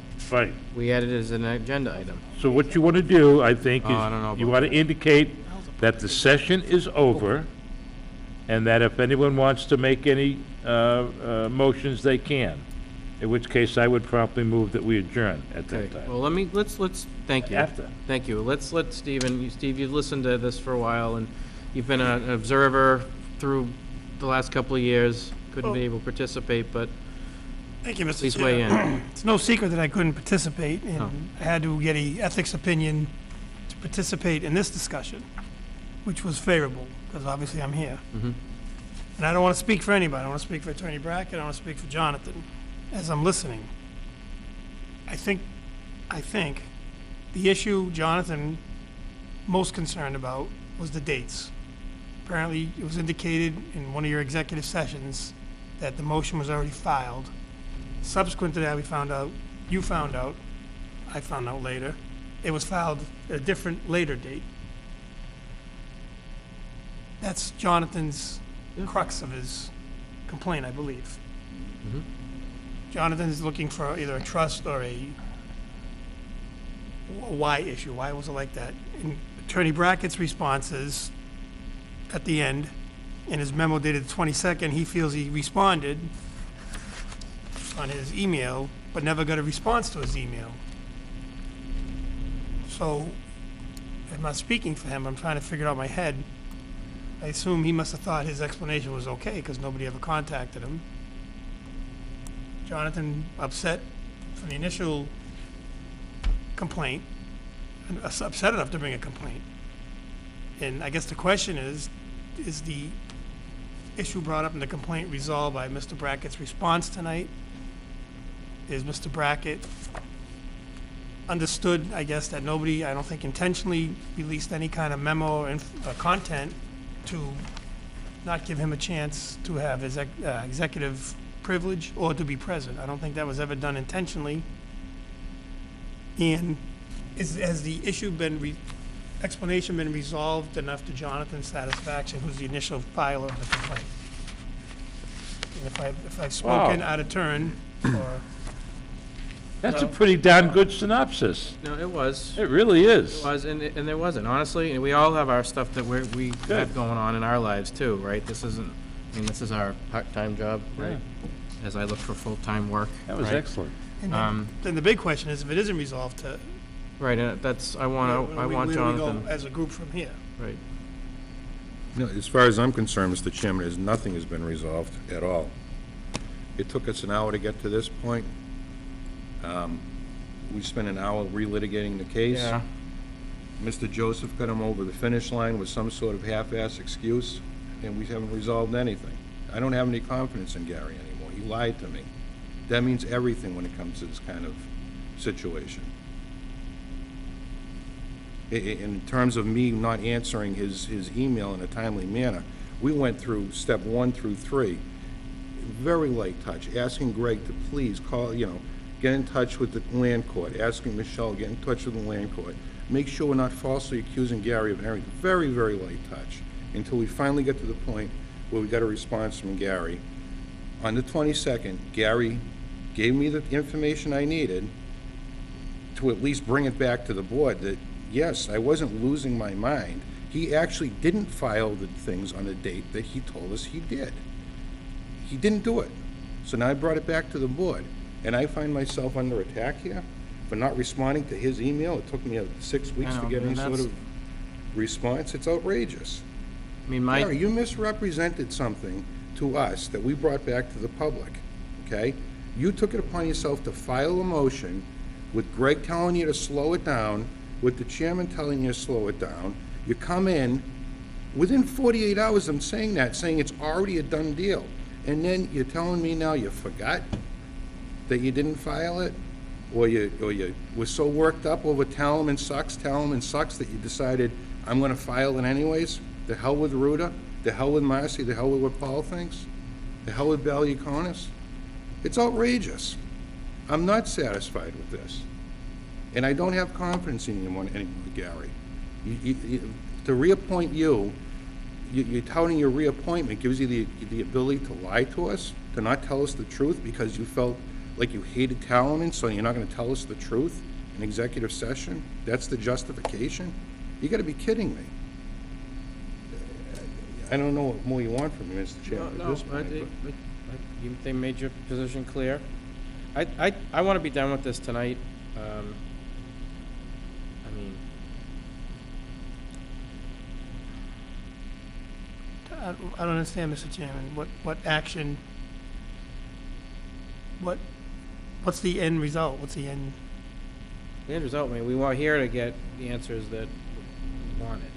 So we have one member who's spoken very strongly that he doesn't have what he needs. Or he doesn't feel like he was given, I take that back. I think he heard what he thought he was gonna hear. The dates were wrong. They didn't line up to what you It guys was were told. exactly what I thought I was gonna Right. hear, for an hour. So, I don't understand. Like you said, you want it to end tonight. How's it end then?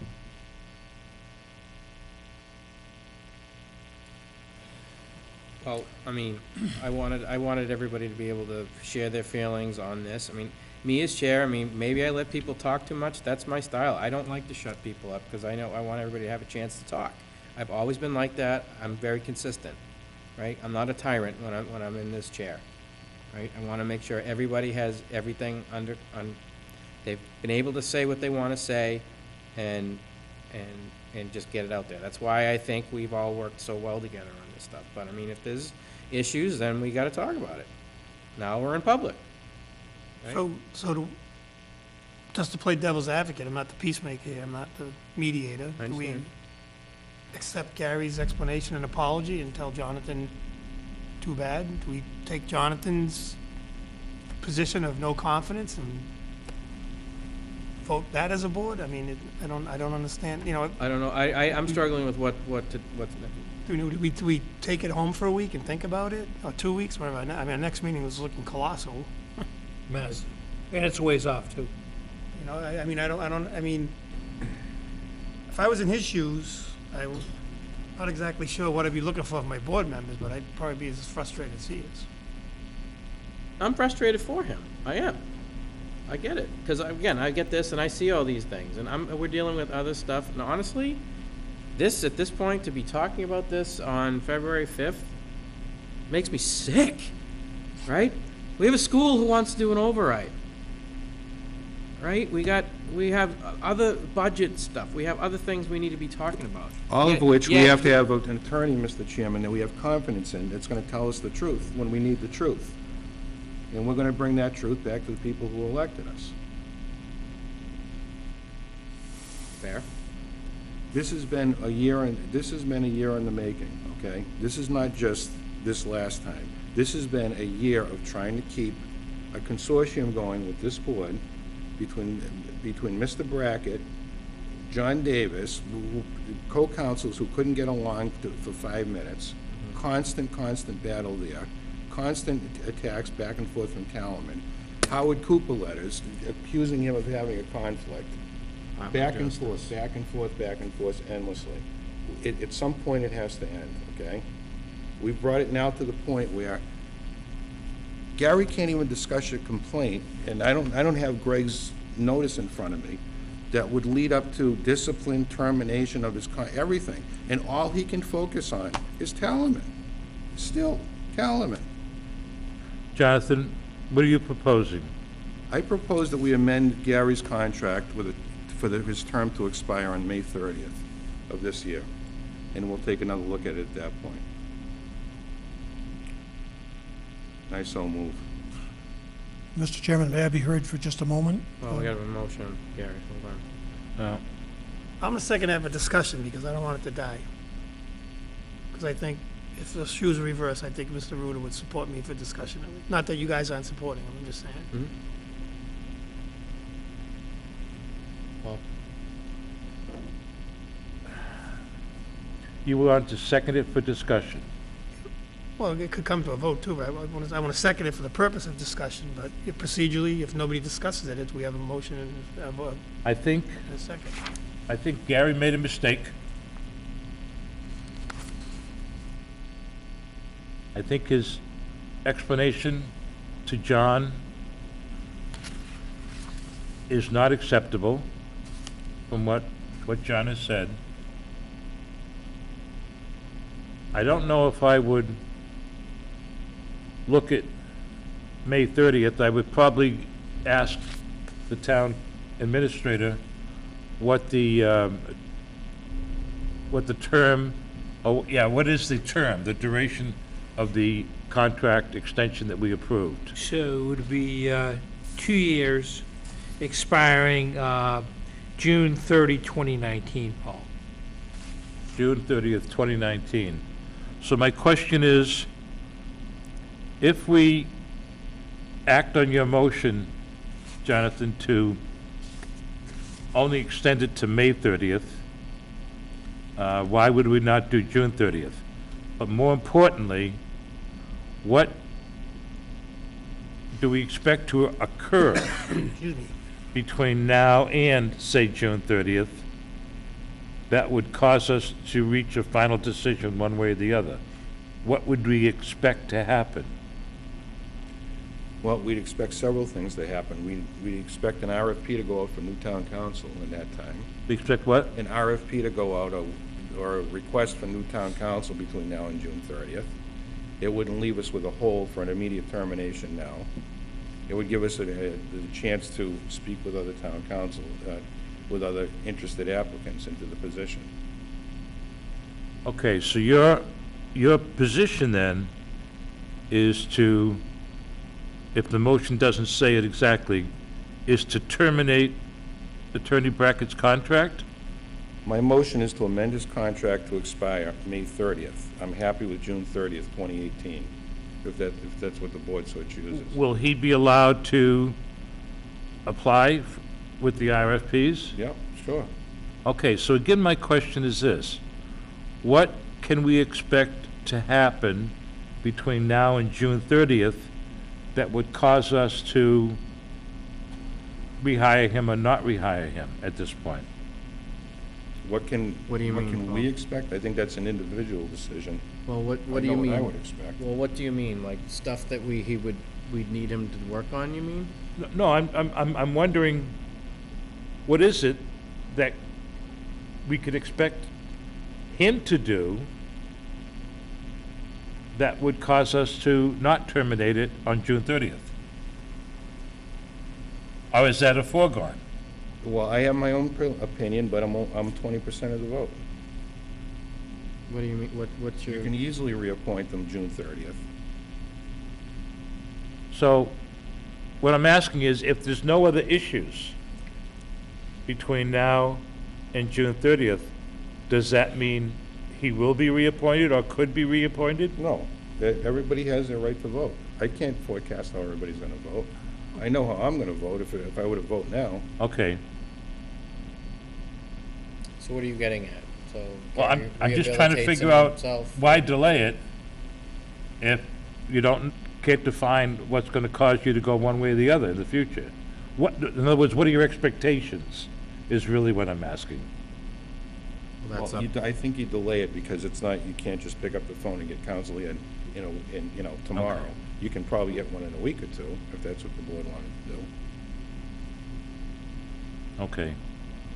See, I'm just trying to figure out, the only reason I got involved as a selectman was because the Board of Selectmen 15 years ago was gonna terminate the contract of probationary chief Steve Warner. And I asked him at that time, have you ever evaluated him? Have you ever told him what you like or don't like? And they said no.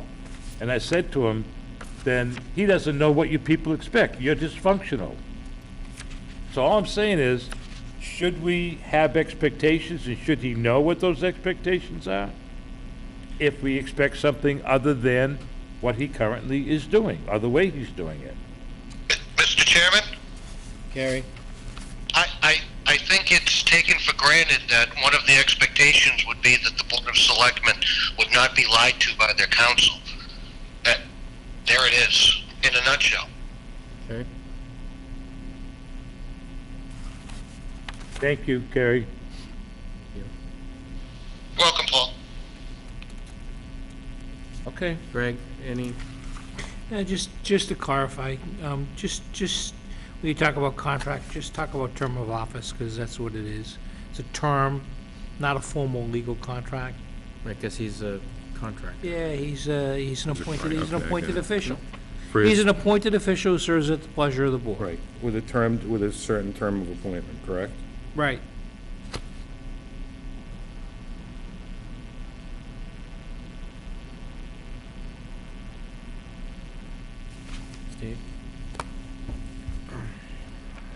I guess the question is, and we're all 20% of the vote, if each of us has a separate distinct opinion, and Paul's would and / could phrase, I think was probably proper. Could he change someone's opinion in the next 4 months? 4, right? June. Or, in the application process, if we do an RFP and he has the ability to, obviously would have the ability to bid, then all it takes is 3 to say, you know what? We like him and we'll go back to him. That's right. Yeah, I mean, You know, Point of just, clarification, Greg, does the current contract, if any, that we have with Gary, say anything about reviews? We don't have a written contract, Paul. Again, it's Okay. a term of appointment. Okay, then we can't amend anything, JJ. There's nothing to amend. we can amend the motion to appoint. Motion to appoint is what you're amending. Term of office. Yeah, that's, well, yeah, but not a contract. right. So the question would, on my circumstance, here we go. I was not present the night the board voted to reappoint him. Can I participate in a vote to, Absolutely. again, based on just tonight? Absolutely. Okay. So When I read the minutes, I read all the minutes. There's only on 3 this. of us that night, I think. If your motion says, or were to say, that the board will review the appointment of Attorney Brackett as our legal counsel between us after May 30th, then that gives us a month to review it and decide if we want to go out for RFPs. You're asking Jonathan to change his motion. Well, I'm suggesting that, I think that's clearer for us, to review his appointment as legal counsel, which is what we've done, after May 30th of this year, all right? And then that means, since we have technically a year-to-year contract, that we could make a decision and give him ample time to apply if he wants to apply like anybody else. So reviewing doesn't mean that the contract expires on June 30th, correct? Right. Yeah, I'm not in favor of that. So you definitely want to terminate it? I want the contract to expire, and if he chooses to reapply, Appointment. the reappointment. Appointment to- Okay, then if you change it to that, if that's what it says clearly, and you make it June 30th, okay. So you have to amend the original motion that said May 30th to June. Or it could be withdrawn We can amend it. by the mover and the second. Well, just, Jay, restate it the way I'll you just change the want it. date in the motion. From May 30th to June 30th, and I'm the second, and I don't have a problem with that. Okay, so we'll, So restate it so everybody's clear, and then we'll vote. I move that the board amend Mr. Brackett's appointment from an expiration date of June 30th, 2019, to an expiration date of June 30th, 2018. And I second it.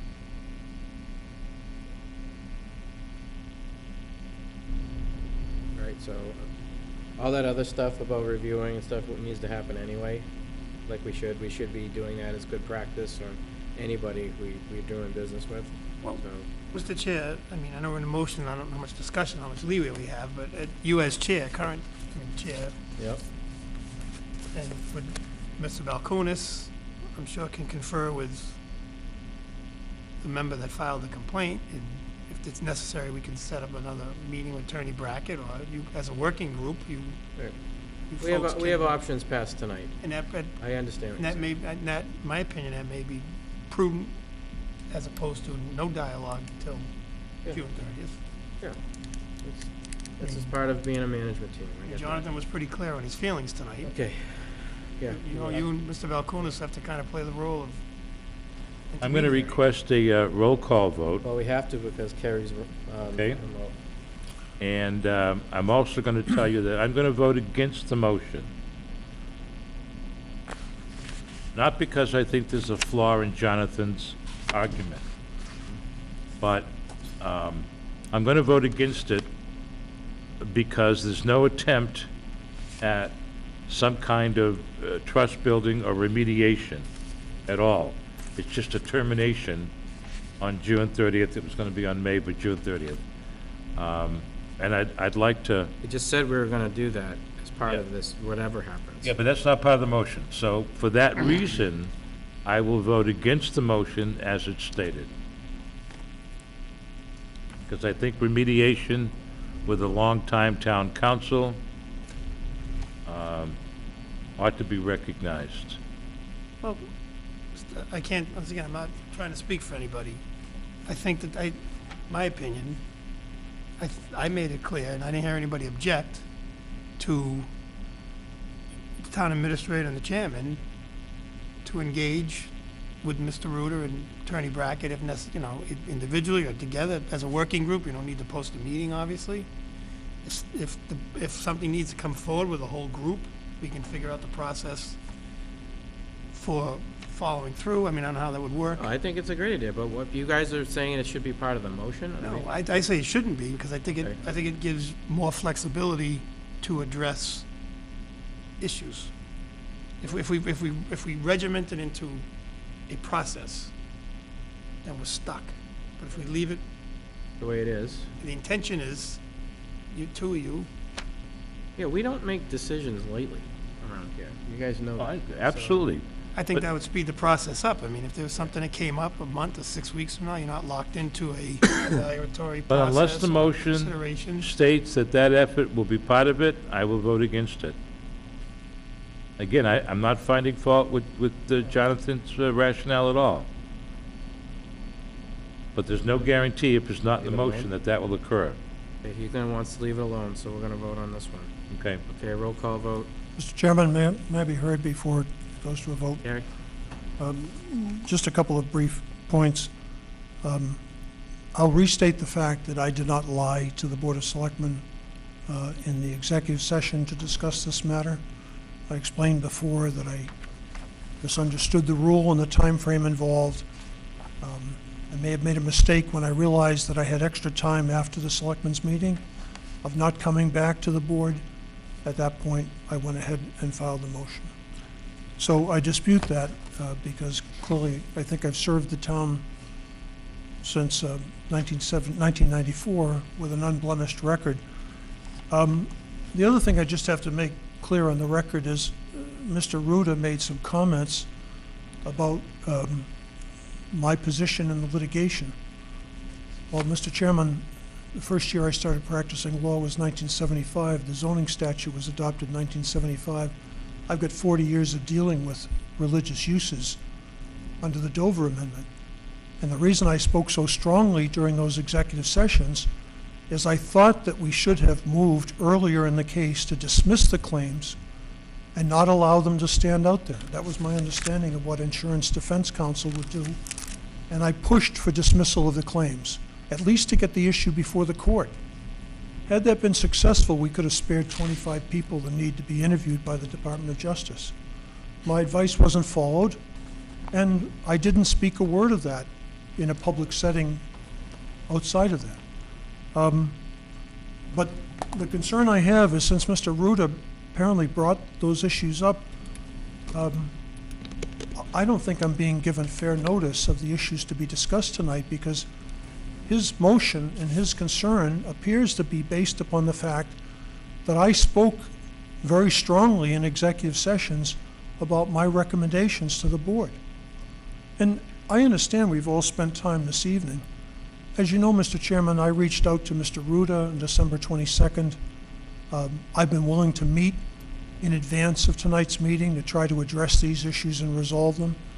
As I mentioned in my most recent memo to Mr. Ruda, I didn't want to see the valuable time of the Board of Selectmen spent taken up with this issue if we could have had an opportunity to resolve it, whether it's with Mr. Ruda, Mr. Belliconis, yourself, Mr. Chairman, and myself. I wasn't given that opportunity, and I wasn't given the opportunity to address these issues in executive session. So I guess the concern I have is the fact that Mr. Ruda seems to be uncomfortable with the strong position I took during this litigation. I've already explained on the record why I took such a strong position, that we should have been more aggressive in the defense of the zoning board and the town in this case. And my recommendations were not accepted, and I abided by those. But when we came to the end result in this, when I began to realize the folly of this 16-month issue before the town boards and the saber rattling of civil rights claims, Mr. Cooper never filed a civil rights claim against me because he had no basis to file a civil rights claim. Mr. Cooper didn't file a civil rights claim against the selectmen because the only decision you made was the Chapter 61A decision. And in closing, Mr. Chairman, I'll just mention Mr. Belliconis was kind enough to send me the minutes of the January 22nd meeting. And the motion that was adopted that night was Paul Joseph motioned the town administrator reaffirm with town council the board has raised concerns, as well as a complaint. We'd like to meet with him in executive session to discuss the complaint. But of course, that proposal for the executive session was after Mr. Ruta's complaint had already been made public. And Mr. Chairman, that motion doesn't include any provision under the open meeting law to talk about discipline or dismissal or termination or modification of my contract. So coming into this, once again, not my contract, my term of appointment. So coming into this meeting, this board's own motion on the 22nd, adopted by 4 aye votes, was simply to hear the complaint. So I would just simply suggest, Mr. Chairman, that that's not proper notice to me, that as the end result of this discussion, Mr. Ruda would be making the type of motion that he's making. So I just want to put that on the record. Thank you. Okay, thank you. Anything else before we call this a vote? I'd like to ask town administrator if he has any thoughts or advice. Not at this time. I've heard the issue at length. I think it's time. Okay. Okay, let's call to a vote. Doing a roll call vote? Roll call vote. Stephen Sullivan, aye. John Ruda, aye. John Marcy, aye. Carrie? Gary Siganovich, aye. Paul Joseph, nay. All right, so let's work. Thank you, Mr. Chairman. Gary, let's everybody work over the next couple of months to clean it up. All right. Good. Motion to adjourn? Motion by Mr. Joseph, Second. second by Mr. Ruda. Roll call vote. Paul Joseph, aye. Gary. Gary Siganovich, aye. John Marcy, aye. John Ruda, aye. Stephen Sullivan, aye. All right, thank you. Good night, everybody.